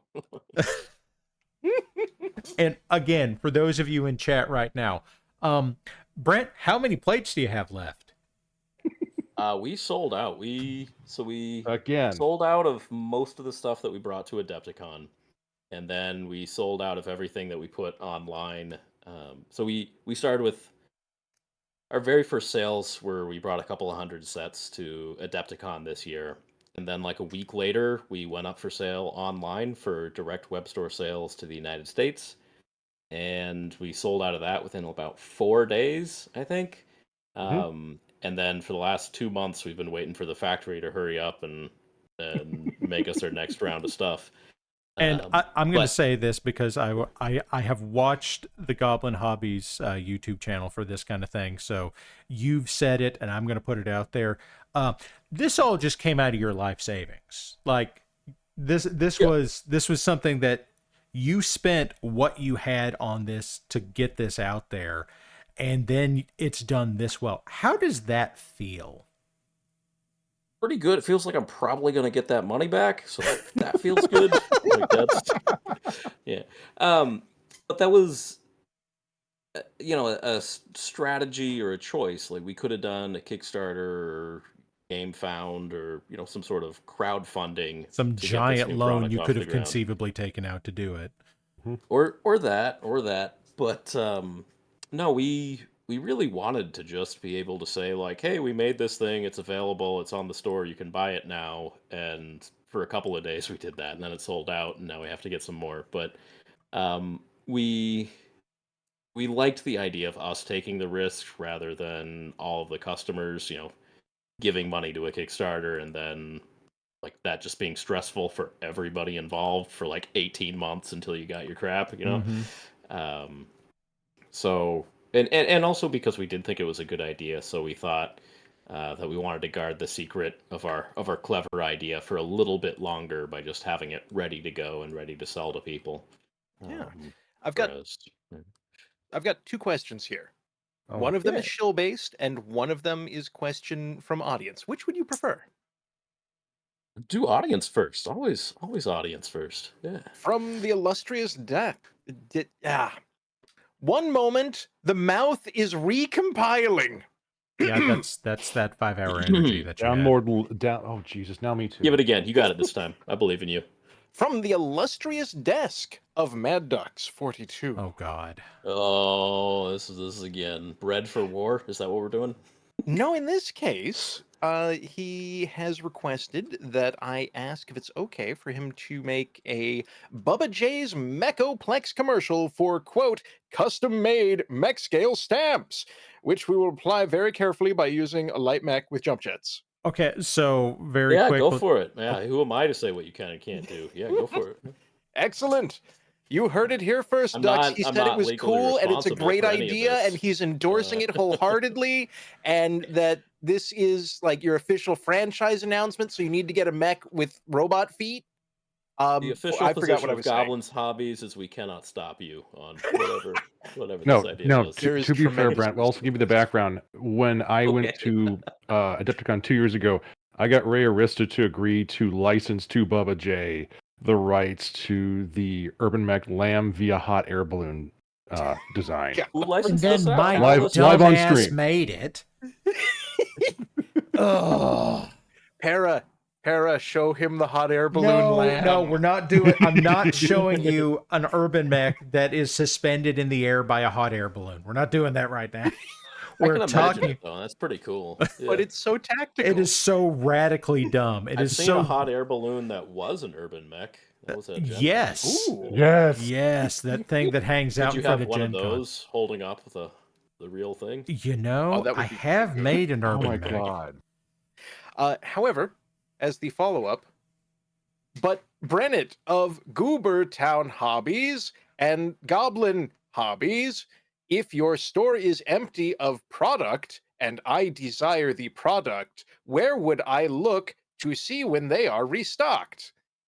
You got to give us your email address. You go to the store, and an annoying thing pops up asking for your email address. It is safe to give us the email address because we're not going to spam you, because that would mean we'd have to write the emails.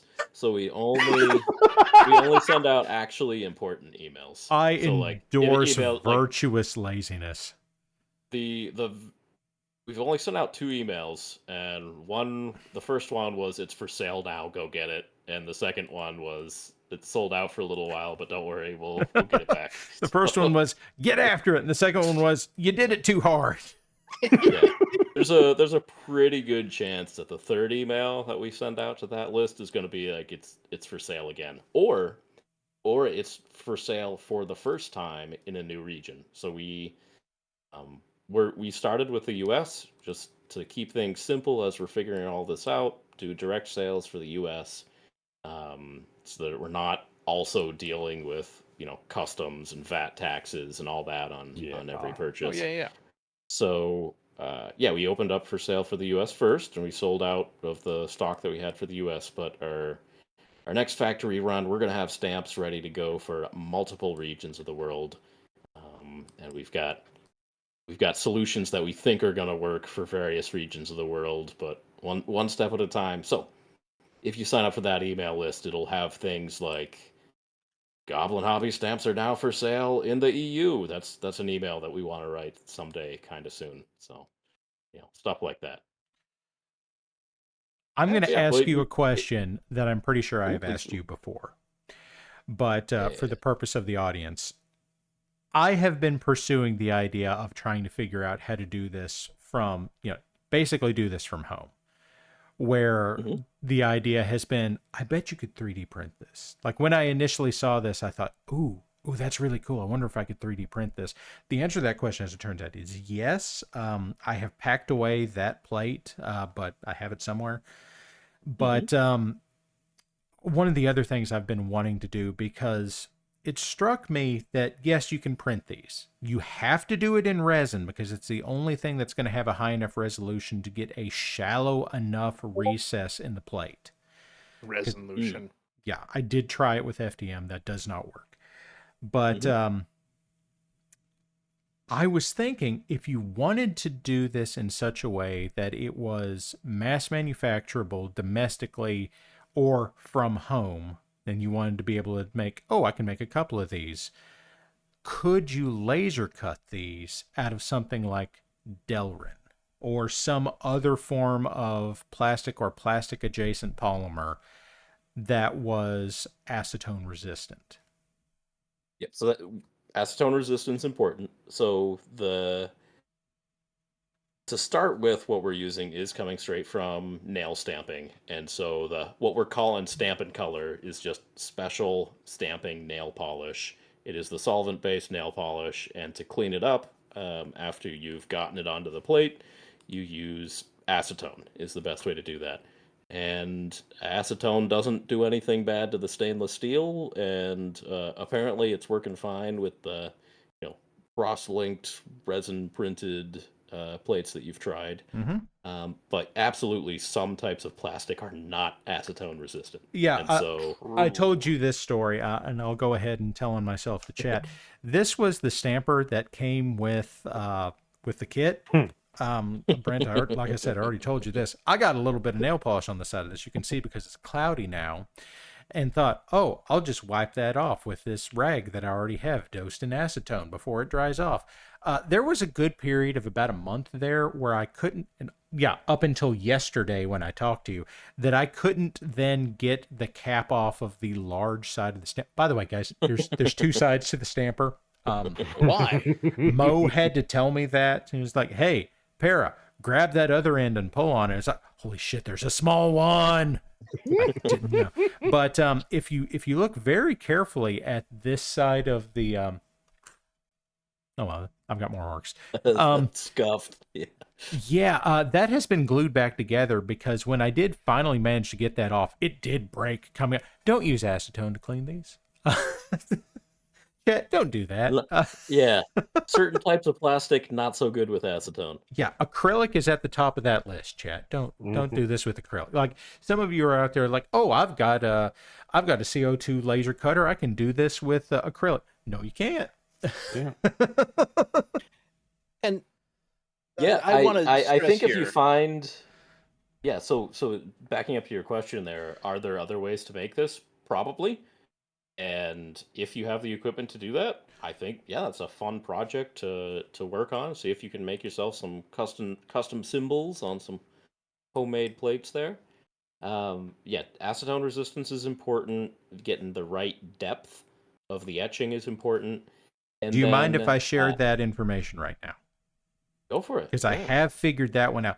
That one is you can do it with. Figured it out on your specific printer and resin. Yes.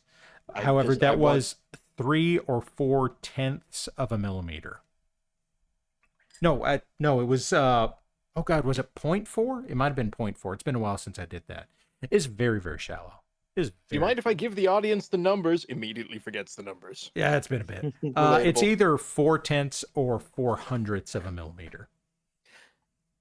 It is very, very shallow. I think it must have been 4/10 because I don't think my printer goes. Yeah, my printer absolutely does go down to that. Yeah, I am going to break in for just a moment and say, chat, this is really cool. However, I encourage you to look at the option of homebrew ones in addition to the super swank steel plates that will be there for years. Yes. Oh yeah. No, I'm not worried. I think they both have their place. You know, oh, and that's fair. I don't want this to immediately go, hey, chat, here's, like, we brought in this cool guest, and here's how you can immediately pirate all the hard work they've put into this. No, we're excited for the technique to take off. Yeah. And we think that since we're, the first people to really introduce folks to the technique, that we will remain relevant in the situation. And again, I think for a lot of potential customers, the steel plates that are all ready to go are going to be appealing for different reasons than the laser etched homebrew stuff where or resin printed. I think they fill different niches, and I think they're both important and interesting. So yeah, I'm also good. No, I was going to say, like, I wanted to figure out how to do this because one of my primary personality characteristics is I want to know how to make thing, and I want to be able to make thing. So at that point, I believe there's also some question as to whether or not you'd be able to get your hands on thing. Yeah. But as it turns out, like, I can make thing. Not everybody does that, and the convenience of being able to say, hey, I want to be able to put a visually similar to but legally distinct from Bad Moon symbol on my orc. You can just do that. Why would you do that when you could add bread? Yeah, but you could add bread. You could add bread. Just bread on everything. Yay, toast. The surface area on each of those plates is precious, and you're like, do we want this symbol or this symbol? And there was a ton of stuff that we left on the cutting room floor. And the answer was bread. Stealing everything at Adepticon. We're in like day 3 of Adepticon. We're sitting at our booth. We're looking at our plates. We're like, why do we waste so much space on this plate with bread? Like, what are we doing? Why wouldn't you? It's the right decision. Oh, yeah. But no, that plate has a lot of other good stuff. That it really makes up for it. This has ended up being my favorite plate, and it's only almost entirely because of the eagle symbol. And Brent, I don't know if you're familiar in the slightest with BattleTech, but one of the factions, their emblem is an eagle with wings spread. So there's a couple of things like that. It's just like, that's the one. That's what we're going with. And I do have to call out stuff for like that. The industrial plate right there, dead center. Digital camo on that plate on my bushwhacker. Yeah. So easy to do that. I was like, oh my god, little square boxes I don't have to freehand. Nice. As opposed that to industrial plate also has a QR code on it. It does. Yes. If someone were to scan that, what kind of surprise might they find? Do you know the answer? I don't. Whoops. It's depending on your phone. If you point your phone at the plate itself, you might be able to get it. Let's see what happens. I switched out my phone lately. Is it goatee? Yeah. Oh no! Power move. Oh no! I switched out my phone lately, and I have been disappointed in the camera in it since. But let's see what happens. I should have stayed. So with Pixel. Casey and I found that Casey's iPhone worked really well on it, and my Samsung did not. In fact, my Motorola. You son of a bitch! No. You son of a bitch!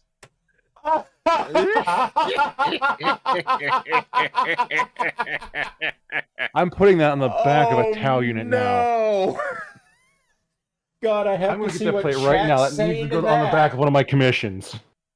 So it actually, it's about 50-50 whether that actually stamps well enough to read. But we did it on the back of one of the Lehman Russ tanks for that Imperial Guard army, and we actually got it to work. And we put it in our video, and I can tell on YouTube, I can see where people like pause the video and where the watch time goes up.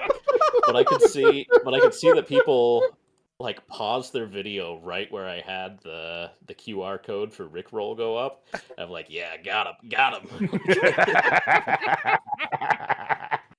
I am so glad I didn't look at that until I was on stream with it. That is magical. I earned that. And by the way, you just won my chat for the evening. Good job, Brent. We did it. We did it, Reddit. Oh. And sometimes we just waste space on friggin' bread. So, No, you didn't waste space on bread. You've absolutely got a very nice frame for your Rickroll QR code. Yeah. Very important question. Yes. Is there a duck somewhere on there? Be it... Is there a duck? Well, I mean, One of them has a rubber ducky, Not yes. yet. Not No, I thought one yet. of them had. So there's a variety of birds. I don't think we have a duck. Let's see. Elementals? There's a crab, there's a kraken, there's an anglerfish. There Crabs is. eat bread. Crabs will, in fact, eat bread. That's the runic. That's chaotic. good We ought to put lord. the duck on a chaos A plate. duck is a really good idea. Like, yeah. Tara? We Yes? we were at Adepticon and showing people the plates, and people were like, "Oh, where do you have a shark? I want a shark." I'm like, "Ah, crap. All right, we'll get a shark on the next one." So we No shark, only duck.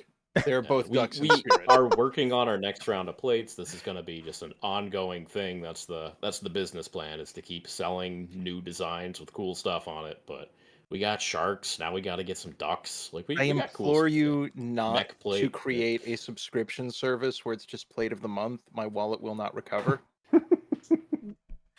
Interesting idea. No. We've thought about that idea. It is not in the near term future. Oh, worry. man. But the hope is at least 10 new plates a year. We'll see what the cadence ends up being. But Well, but I wish it were faster, and at the same time, my wallet thanks you for it not being faster. Oh man, Which is fair. to say that That's fair. he Let me has rephrase that. My wallet thanks you for not being faster. let me pay for stuff. Dux is saying that he found the picture of the Irby lamb. Send it. Yeah. Oh Yes. god, yeah, I did this Yeah. for him. Why did I do this for? How many of these cursed things have I done for you at this point, Dux? Normal amount. A lot. That is a shocking number. That he hasn't even said it yet, but I already know I've done some dumb stuff for him, and I don't actually regret any of it because cursed stuff is fun. Okay, Yeah, look, fun is fun. base coat on one page rules orc. I Okay, like these we- mercenary orcs. Okay, yeah, Yeah. but let's get it. Brent, what kind of stamp do you want to put on this OPR orc? Hey, can you show me the orc again? Let me see this guy. And what part of him are we looking at? Well, his back has a nice big open set of spaces. Okay. Oh yeah. He's kind of got shoulder pads too. He does. They have texture on them, like they have a little orc face on them. All right. I mean, pull out the ferrule plate. See what you got. Okay, ferrule plate. Here we go. No. Unless Here, you I want to have- do a I cube have to make crab. a Cube comment. crab is fine, but obviously ferrule plate is appropriate. We could put bread on I it. have to make a comment to What? lovely wife Carr. No, you regret what he's made and that I have made shirts into and then somehow gotten We're back not to talking him. about Jim right now. We're not talking about Jim right now. Brent does not need to know about the King of the Infernal Frontier. That's not happening right now. So, Para, Yes. your chat now contains links. Oh, God. He has linked pictures. Oh, I forgot about the variants. Oh no. The So did I. variants of Oh, no. what? Ah! Okay, give me a second. I have to move OBS around. Okay. We are helping. You are something. Okay, We- Brent, just for the sake of this is some of the cursed stuff I've done. These are clear, so it's hard to see. However, Yes, the SS Buttership. yeah, that is a butter yellow dropship. Those are 3 various urban mechs that one has tanks under it as though it's skating. That one's wearing a top hat. That one's sitting on top of tank treads. In the back here, you can see there's a drop ship with a top hat. Because very it's normal. a dream team. Yeah, this is good stuff. Mhm. It's a very, very slow dream team. This is A squad. Oh God. Now show him the other link. Oh, there was another? Oh no. This one is Goatsy. Yeah, the sheer fact I forgot that's actually hanging in my model room right now. There it is. Okay. Let's go back to the thing again because we can't be cursed enough. And there you go. There are the balloon urban mech land air mechs. Yes! See, that's just good, clean fun. I like that. It's so dumb. I It's forgot so I made 2 dumb. of those. Very tactical. Oh God, I made that urban mech model, and he's like, "Put a balloon on it." I'm like, "Fine." Is that an egg? Let's call it a balloon, because like that. That's And then No, it works both the ways. upsea urban mechs on the left and right. Those aren't Harry, you mine. could- Those Those are are mine. Para, But What? I will Sarah. admit to that. What is it, Sarah. Squick? do it in Easter colors. It No. can double Oh, as no. an egg No, carrier. No. Easter stamps. Easter stamps! I'm pretty They sure probably that already exist. I was gonna say I'm pretty sure you can get those already. Considering I've lovely wife I who mean, is there's a ton of stuff that you can just get from the world It's of true. nails. So, And, like probably a lot of cool stuff if you're There's- careful about shopping. There is but- most assuredly not Star Trek here. By the way, this is most assuredly not the Star Trek plate that I Oh, found. That Assorted hand stretches. that absolutely does not have an X-wing on it. Totally not a Star Trek X-wing. That's not a thing. Very Yeah, cool. there You know, was something. I bet we could make the hand without getting in trouble. You Like, probably yeah. could. Do it. Yeah. I don't know what ASL that one plate. is, but I know that's not Star Trek. I don't know what that one is. Somebody in chat's gonna be like, "Oh, that's a Well, unfortunately, due Stargate to the battles reflections, what we can see is like, letters." yes, the Lumpy Triangle. I Yeah. recognize that ship from the Lumpy Triangle Adventures. Okay, let's try The this. French baguette ship. Okay. There, that's not too bad. That thing right there. That's penis with wings. Oh, it's Star Command from Buzz Lightyear. That was what I remember. Real. I was I had to hoping see it it was close enough. I was hoping it's at least Battlestar Galactica. No, it's Buzz Lightyear. Of course. Yeah, Buzz Lightyear, the one with the X-wings and the hand gestures. I also don't know what this one is. I don't know. It's a wing. Oh, it looks like a traveler ship. I don't know. I don't know.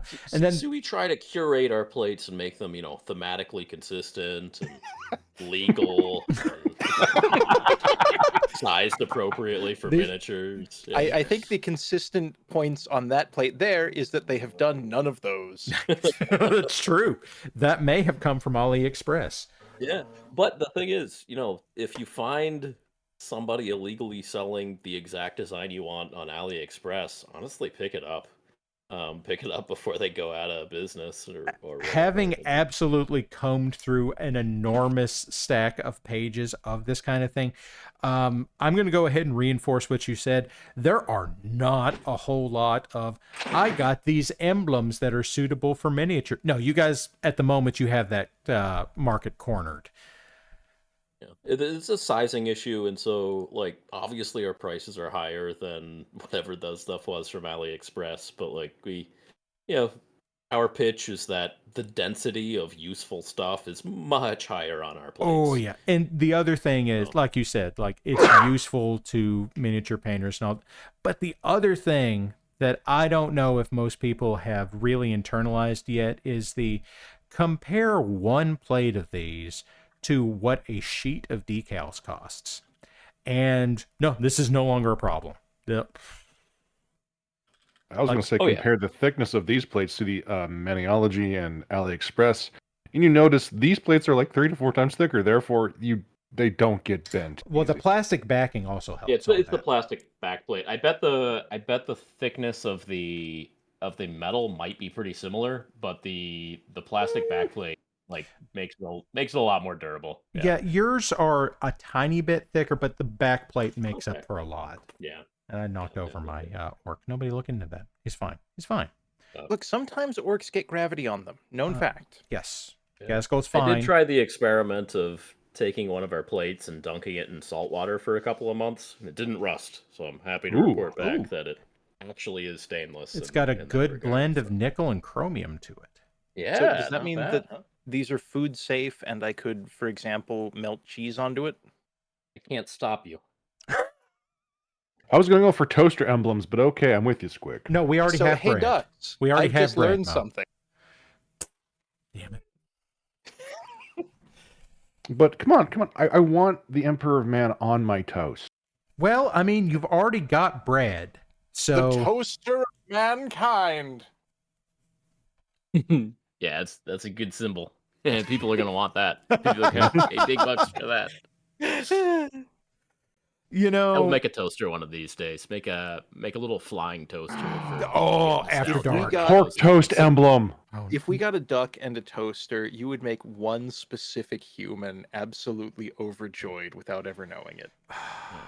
Yeah. So we talked to a few nail companies, and they kind of told us that each one of their plates ends up having just one symbol that people actually love. Like each plate just has one killer app kind of. Mm-hmm. And if that ends up being a duck or a toaster, so be it. So I have a question on that, and I'm asking you to look into your crystal ball for a slightly different industry. But how much of that is accidental versus a deliberate pacing in order to maximize product sales? Hard to say. Yeah, I mean, I can see how it could be a little bit of both, but I don't know. If you look at any one of those plates from us or from anywhere else, normally there's a lot, decent density of cool stuff, and it looks like the artists were trying, but one of the things just ends up being cooler or more popular. It's the one that resonates with people. I bet it's kind of organic. It's like making a viral video. You can't engineer it. I desperately want I mean, there's a little bit of a okay, we have enough stuff for a second plate. Maybe let's hold up back, make sure we're holding these really two good ones back for a second plate. There's a little bit of that. We put our Heraldry 1 plate in the starter set. You also put Heraldry 2 We held the on Fleur there. de Lis back for Heraldry 2. Yeah, there's 2 Fleur de Lis. It's very nice. Can't put the Fleur de Lis on Heraldry 1. You gotta. Well, yeah. Gotta kind of make them shell out for Heraldry 2. Yeah. Today I have learned. I am learning business.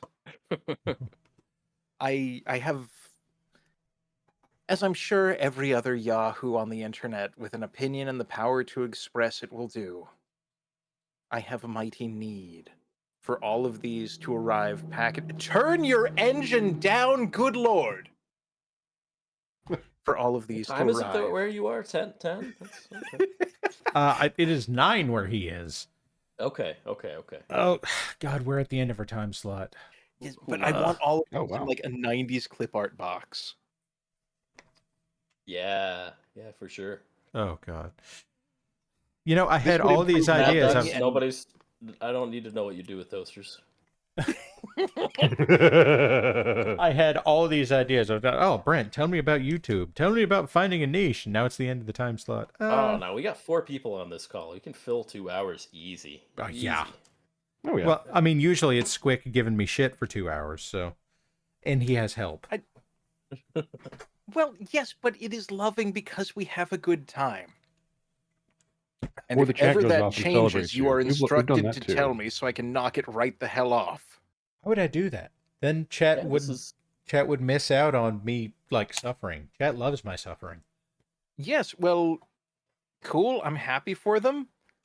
Parrot, You this is made intended Jim. to be You a good deserve thing it. for everyone, and if you are not having fun, you are doing it wrong. Stop it. I'm sorry, Brent was about to say something. I was just asking, is there another slot in behind us here? Do we There have is to get out not. We are the last of the night. Good. Because we kicked that fighting game right out of there. We did. Get out of here. Yeah. Take that, Aiden. And your, what was it? Blasphemy. Yeah. Take that with your beagles. I assure you the beagles were not helping. Having met them, I'm going to take your word on that. Oh, they are delightful menaces. They are amazing in every way. Helping is not on their list of skills. Oh, actually, I do have, before we, start heading toward the exit with the Southern goodbye here, my lovely wife did ask me to ask you a question, Brent. It's about cats? Yes. In fact, it is. That's the one partners ask. Yeah. Continue. Well, her question was, how do you keep your little menaces from trying to break everything that you've got? It depends on the cat. So there's some things you can do, some things you can't. Like, these cats are pretty good about not having a good time knocking things off of tables. Previous cats who I've known are very much like they see something on a table, they want to knock it off the table. And relatable. Back when I had Dear Sweet Whiskers, I did kind of have to put like a box over my work area when I was leaving the desk, right? But with these two, I do cover up my paint water. That's something I do when I leave my desk. I had to chase one of mine off from that today. But the forbidden water is tasty. It is. I have the little can of brush soap, like the little Master's brush soap tin, and I put that right over my paint water. And have you tried other brush soaps? Is that the one that you like, or is that just the one that you have? I don't think it matters. Okay, because I ended up getting the liquid stuff at some point. I've really been enjoying the Yasonia stuff, but okay.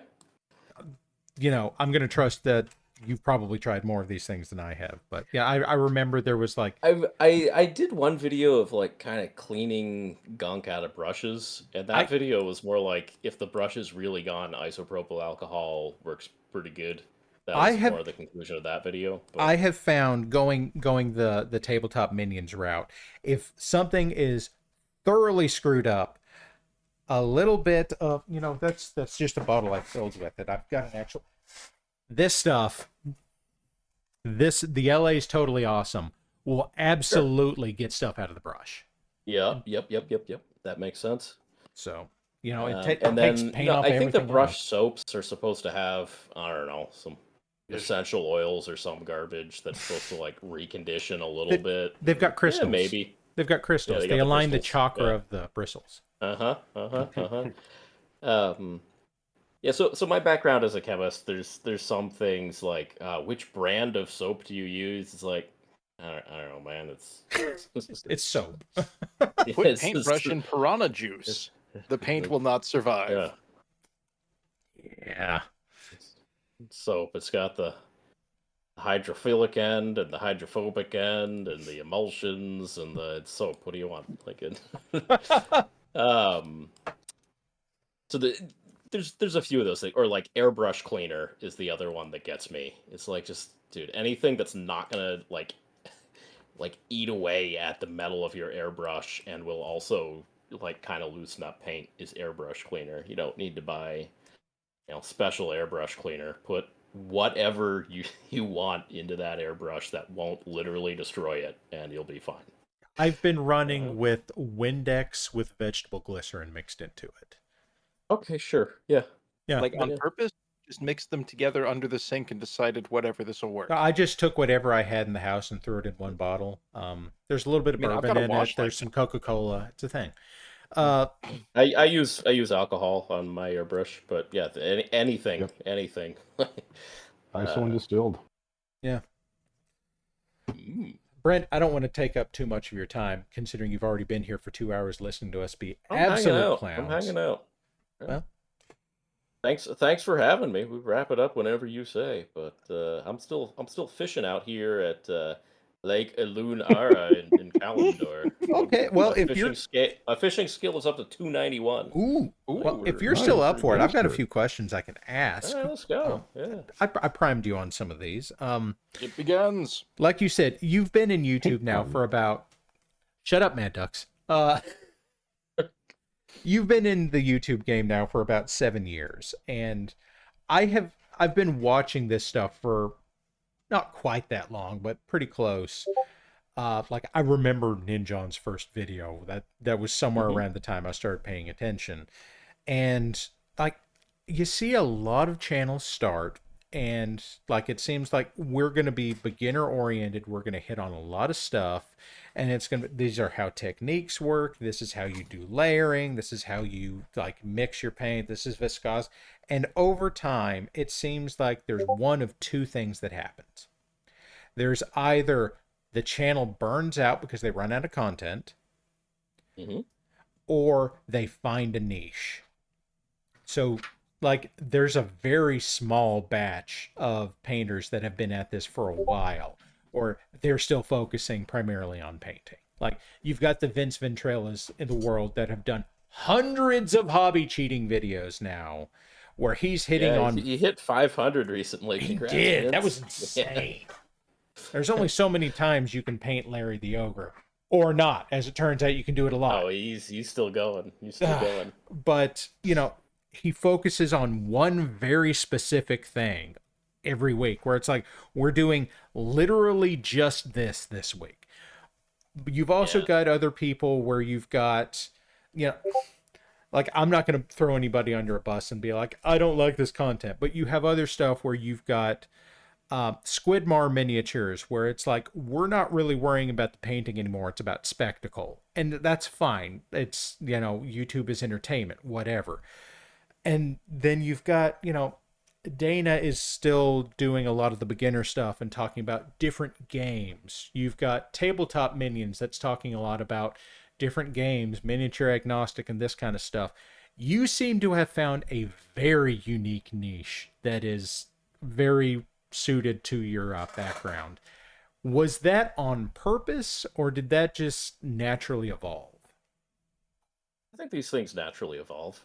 So what you may be talking about, and certainly what I have on my editing table, is inviting myself to factories and like learning how things work and talking about the chemicals that go into our paints and glues and goops and all that kind of stuff.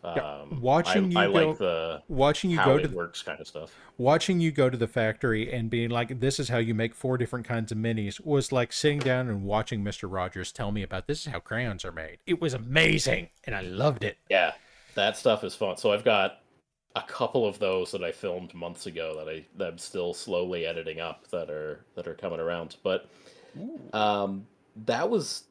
that's stuff that I'm just interested in and wanted to do. So my very first videos, I mean, even back then I was looking at the SDS sheets to try to decode what materials were going into paints and going into 3D printer resin and all that stuff. But as I've been going at this longer and longer, and the channel has grown, that gives me the kind of social capital to be able to just ask companies, can I come to your factory with a video camera? And so that, it evolved that I was able to be able to do that, but that's always been like an interest, and that always tickles me. And obviously other people like seeing that too. Absolutely. And not just the going to the factories and that kind of thing, which, obviously that's been amazing. And ever since I saw you first talk about Siocast, I have been very mad at Catalyst Game Labs for not investing in that. But so that's gone a couple of different ways. It seems like Siocast is going a little bit out of favor right now. Really? It would seem to me that with supply chain issues right now and tariffs in China and all that jazz, that you would want that.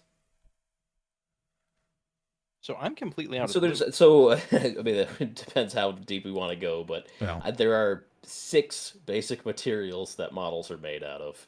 3D resin 3D print, 2-part pouring resin, metal spin casting, PVC thermoplastic, polystyrene thermoplastic, nylon thermoplastic, which is what Siocast is, and crap, I'm missing one, I think. I might have got them all. That might be it.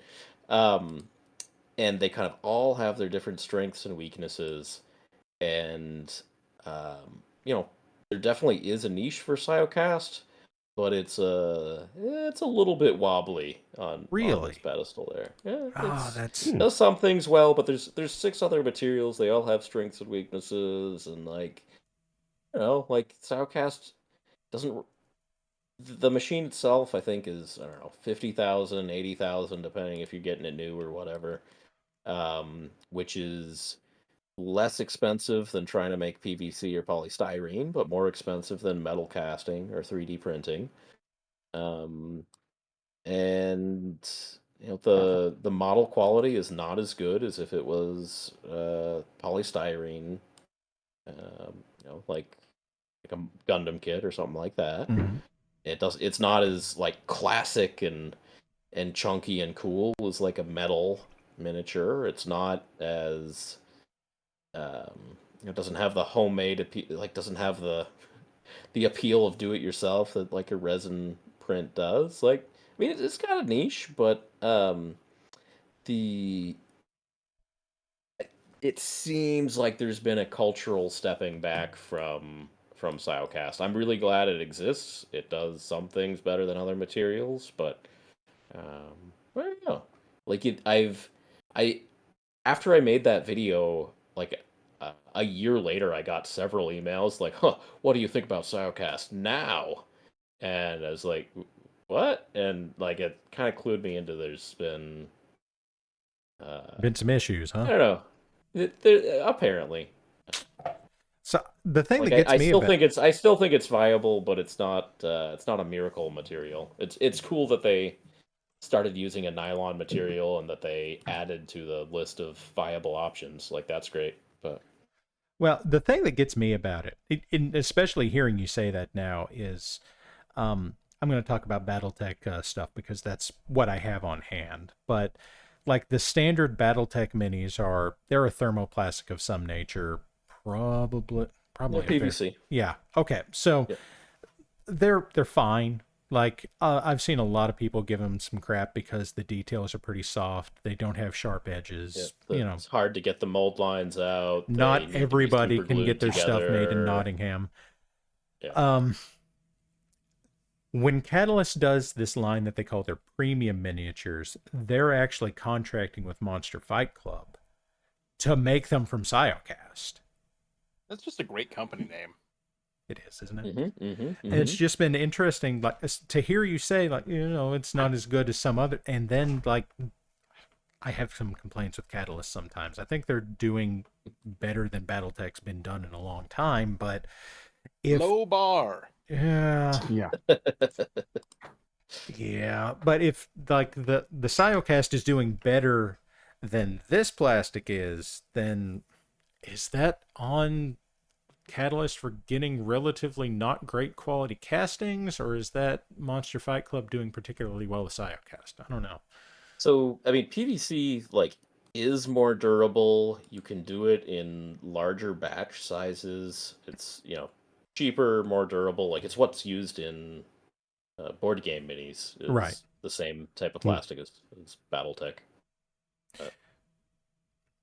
Yeah, at the same time, though, when I have thought about it, like you said, the Siocast machines themselves are between $50,000 and $80,000, and the individual casting dies for something like these minis, the PVC minis, like I seem to remember Catalyst saying in like one of their Q&As for one of the several Kickstarters they've done that like the dies are between $10,000 and $20,000 each, and it just seemed to me that's believable. Yeah. Yeah, it just seemed like if that's the case, then the Siocast makes sense fast. But if it's not holding up to it, I understand. Yeah, I mean, the Siocast is definitely made for smaller batch sizes. So I think it's materials and time, maybe it's like $400 to make the mold for Siocast, which will then last for maybe 400 injections. And if there's, you make 6 models on each, then get several thousand models out of it, but not 100,000 models. Right.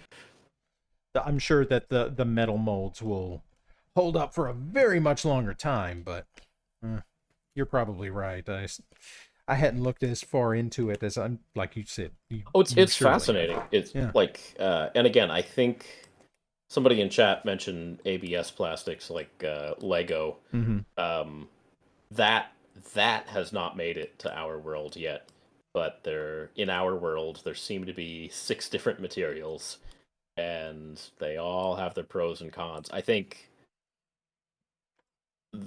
the 2 that are undeniably pretty cool are metal, has that classic feel to it, and polystyrene, like Games Workshop or Gundam or whatever. Like, I think that is just the best, type of plastic. But all the others do have pros and cons and reasons why they might be useful.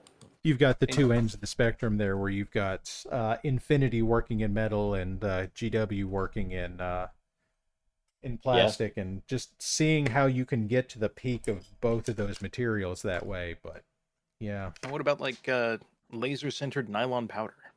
I think that's probably a bit of a ways away from being commercially viable at this scale, but yeah. Well, I guess that's the question. Because if you're charging like X amount per model, like what size of run justifies an expensive small run model out of that material, assuming it's even well suited to the task? I don't know enough to know. I ask out of ignorance and curiosity. I don't know about that technique. Okay. Is that a type of 3D printing? Is that a yeah? It's like powder-based 3D print. What's that? I'm blanking on the name of it. It's got another 3-letter acronym, doesn't it? SLS. Yeah, SLS. Okay. Yep. I need to learn more about that. Yeah. It's one of those where it's been a viable technique for the money isn't real companies for a while. And it has come down. There was very, very briefly like a $12,000 DIY or semi DIY home option that was immediately purchased by another company. I remember, and then mysteriously went away. It's like we also have 40K animator on YouTube. And then at this point, Formlabs has gotten into it, and Formlabs isn't cheap. But Formlabs isn't real expensive. Formlabs is medium company expensive. Yeah. I actually got to visit. That's one of the videos I needed to edit up. Is I got to visit Formlabs in Somerville, Massachusetts, and that's going to be part of a video about like resin printer safety. But they were actually got to talk to the CEO of Formlabs for a few minutes there, and he was talking about SLS, and I wasn't really read into all that they had going on, but that's one of the things they've got cooking over there. And so it'd be cool if it made it to The models that, yeah, absolutely. I know that's at least related to the technique that I think it's Hero Forge is using for their multicolor. Is it for their multicolor or their metal prints? I think the metal prints. Maybe Well, both. the metal prints are also SLS. I think they're both SLS. It's just their multicolor uses advanced dark magics. Well, yeah, obviously they're sacrificing something every time they do it, but Right. yeah, like you do. Oh, thanks for the follow there, Perfectly Stiff.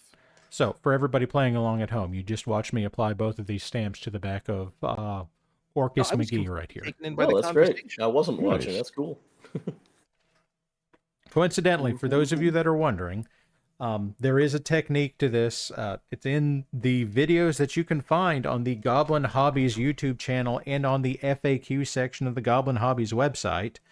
But Parallax of the Black Pants Legion, where would I go to view such YouTube videos of the Goblin Hobbies channel on the YouTube videos regarding items from Goblin Hobbies? You need. I don't know, fucking YouTube somewhere. To search it. So there is a technique. Let's pick one of these that has a larger thing on it, so that tutorial you can see. Well, I seem to have gotten it down. Mo, I know you had been having problems. It took me a while since I am a little slow in that, and I am always dumb and touch the thing with my finger. There's I've been definitely having a learning curve to it, and yeah, I've been having much more luck with what was it? The space tape that you gave me at Adepticon. Now that I've found my own role, I have actually been. I've had some luck with the silicone tape that is just like from the duct tape brand, and they're just circles. That has worked, and I've been able to find interesting. Those. Okay, I gotta look into that. Very distinct from Mechanicus skull here. We'll do that one. Because it's not regular a human skull, partially reinforced. Yeah. What did I just do with my scraper? Don't lose your scraper, guys. That's fortified here it is. iron. Okay, scrape. And then what you do is you roll it. Well, I took too long. Don't lose your scraper. Don't lose your scraper. That's lesson number 1.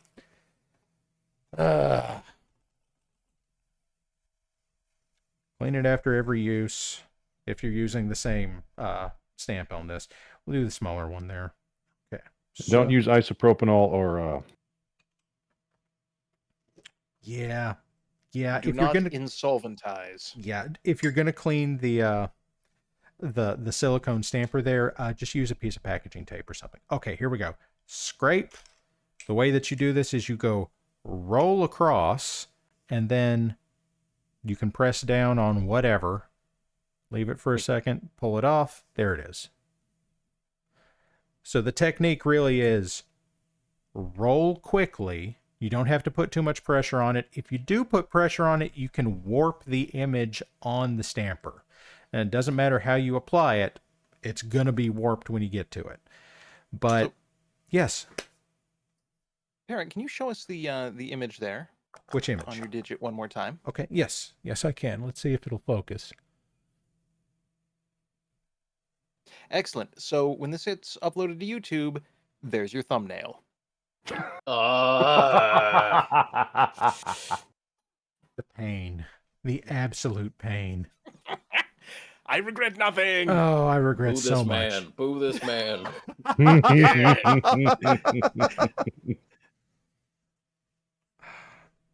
Let's try that again with the bigger one again. Let's see if that'll work this time. Scrape. Roll. Apply. You can put a little bit more pressure on it whenever you do it here. Straight down is better on the application than a roll. There it is. We'll wait on chat to catch up. There we go. Look at that handsome fella. Very clean. I'm still kind of at a loss for how well this works. It's stunning, isn't it? Like, this is why I've been saying this is the biggest thing that I have seen in the hobby space since contrast paint. It is so cool. What really gets me here is now that I've seen this, now that someone else has done the hard work of bringing everything here, it's like, how did I not think of this? This is brilliant.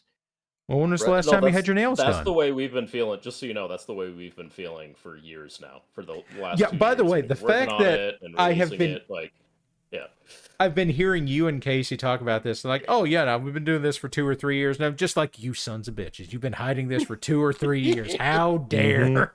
Yeah, I think a lot of that was So us, good. Working on the packaging and designing the plates and figuring out how to get them manufactured. Like, the stuff takes time, but also we were moving slow, and it took us a while to figure out how to get more efficient at that kind of stuff. I mean, not rushing it has clearly paid off. These are beautiful. They're so cool. They are so you. illegally cool.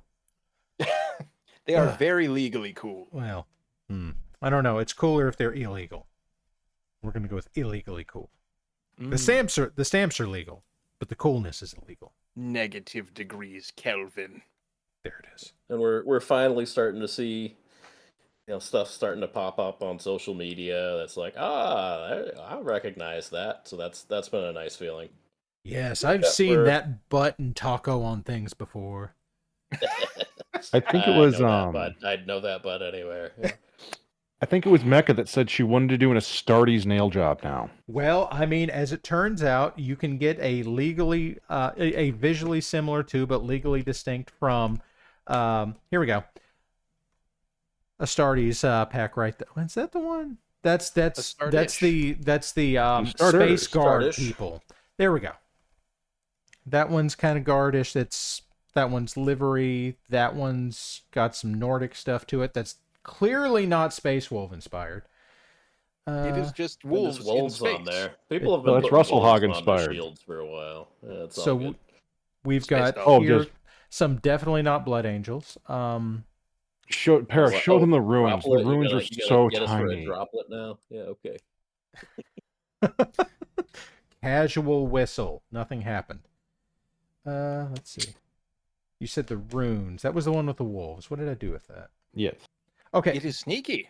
This one has some very similar to.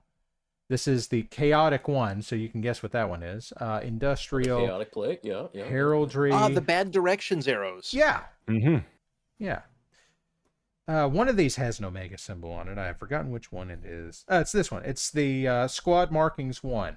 That one. There you go. There's your absolutely not Dark Templar and absolutely not. What is? Boys. I literally don't know what a Dark Templar is, but It's like a regular Templar, but they're real bad at using the appliance. Okay. Yeah. Black Templar kind of. Yeah. Or Space a Templar racism turned up to 11. Okay. Okay. Yeah. Ultramarine, not Ultramarine. Not the BattleTech emblem that's on the box right now. Not just Black a chevron. Yeah. Not Mechanicum. The other one is not Dark Mechanicum. Mechanicus, whatever. They have Circle and Bigger Circle. They do. We've got 3 more Circle Omegas down Mechanicum. here, some with skull. Yeah, and we've got some Greek letters here. 3 more Omegas. Yeah, but there you go. Mecha, you need Squad Markings -001. That's the one you're after. I also really appreciate the I guess it's the checkerboard pattern there, having an appropriately sized cutout in the middle. It does. Weird. What would you put in that cutout? Bread. I mean, bread. I can think of a butt. Toaster. A butt. There you go. God, we're dumb. It's great. Okay. Also, picnic blanket. Put tacos down there. Heraldry 1 has 2 more checkerboards that don't have the cutout on. They also it's have. good to have options. Yeah, Sometimes you want the cutout for a symbol, and sometimes you just want the full pattern. And these would be great for caution stripes. Also, I've used that. So I don't have this set in front of me, and I have another question. Is there a no step? No step on snack? No, there's not a no step on snack. Not on snack. Is normally like no step on end of missile. Oh, okay. Not yet. Okay. The industrial plate has the start of that kind of thing. The what now? Yeah, the industrial plate, which was the radioactive, this biological, one. and radioactive, the medical biohazard. symbols too for Yeah, Cassicus. but no step is a great one. There's the caution signs. Rickroll, you know. God, it's cool. The Rickroll. Ah, I had to wait until tonight to find out. Ah, the beacon of mimetic someone needs to put the Rickroll on their thumb. Fine. Give me a minute. Oh, okay. So that'll be the thumbnail. Got it. You know, that's a little too perfect, isn't it? He's pretty good. Oh, we're gonna have to tell Diggs. This is what we need, Diggs. This particular. Yeah. Also, Celtic Spartan. Wow. Celtic Spartan. No, Celtic Spartan. No, don't be my brother about this. Just because the Celtics say it doesn't mean that that's the historical accuracy. Anyway, apparently they had a crazy storm roll through earlier. Bad enough they had the Storm Chasers with the Tiv 2 out there. Oh wow. That is they had Jodie Foster and everything. By the way, there you go. Extremely cursed. I don't know if that one's good enough to Rickroll anyway. It might not be. You but get the idea. Yeah. You get the idea. Get thumb rolled. Get thumb rolled. Thumb rolled. God in heaven. Oh, as much fun as I'm having, I do have to end the stream at some point because I still have to be at work at 7:30 tomorrow.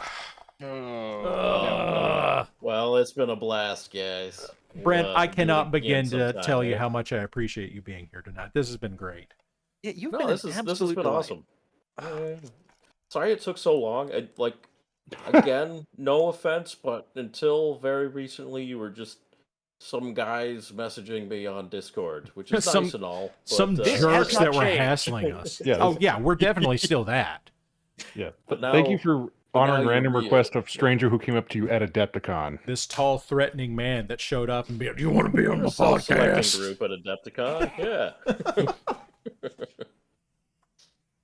Oh Lord. Oh, but yes, again, thank you so much. You know, at some point, maybe we can ask very politely if you want to come back, but we'll see what happens. Okay. Hey, right now, that's sounding not too bad. You can't stop me. Don't tempt me. For chat, guys, I'm going to try to do this again next week, but I have The Great Journey coming in about 2 weeks. So we're going to see where things are next week. I'm not going to be able to do it in 2 weeks. So we're going to see what happens. Hopefully I can do it next week. We'll see. So if I'm not here next week, I'm sure Squick will be playing Helldivers with the brand new, absolutely not Judge Dredd pack that is absolutely legally distinct from Judge Dredd. Sir, it is the judicial administrator of Squick, they called it Feelings of Impending Doom. They called it the Supreme Juror. Wow, that's on the nose. Exactly as on the nose as the rest of the game. Isn't it? It's pretty great. Oh God. Like they don't even file the serial numbers off, they just sloppily paint over them. Yeah, they just fill it with Stampin' ink. That's what they do. Stampin' color. They just fill it in so that you can't read color in there. Yeah. That's what happens. So, why guys, does the bottle look tasty? Because it okay, I can answer that question. It's square like a Jolly Rancher.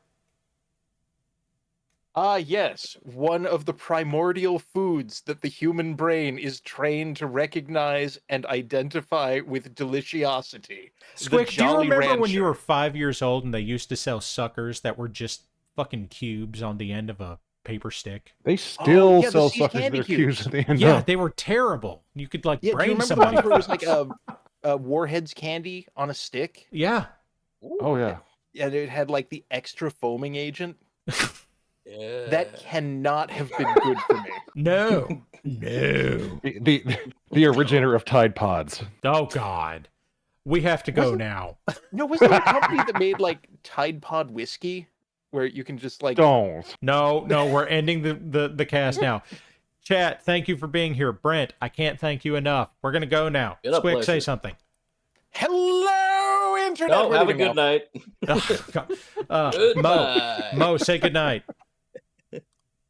Dummy mommy Squick. Wait, no, you son of a bitch. Good God night, damn it. Mo. We made it. Brent, say Stampin' Plates. Stampin' Plates. We're set. Good night, everybody.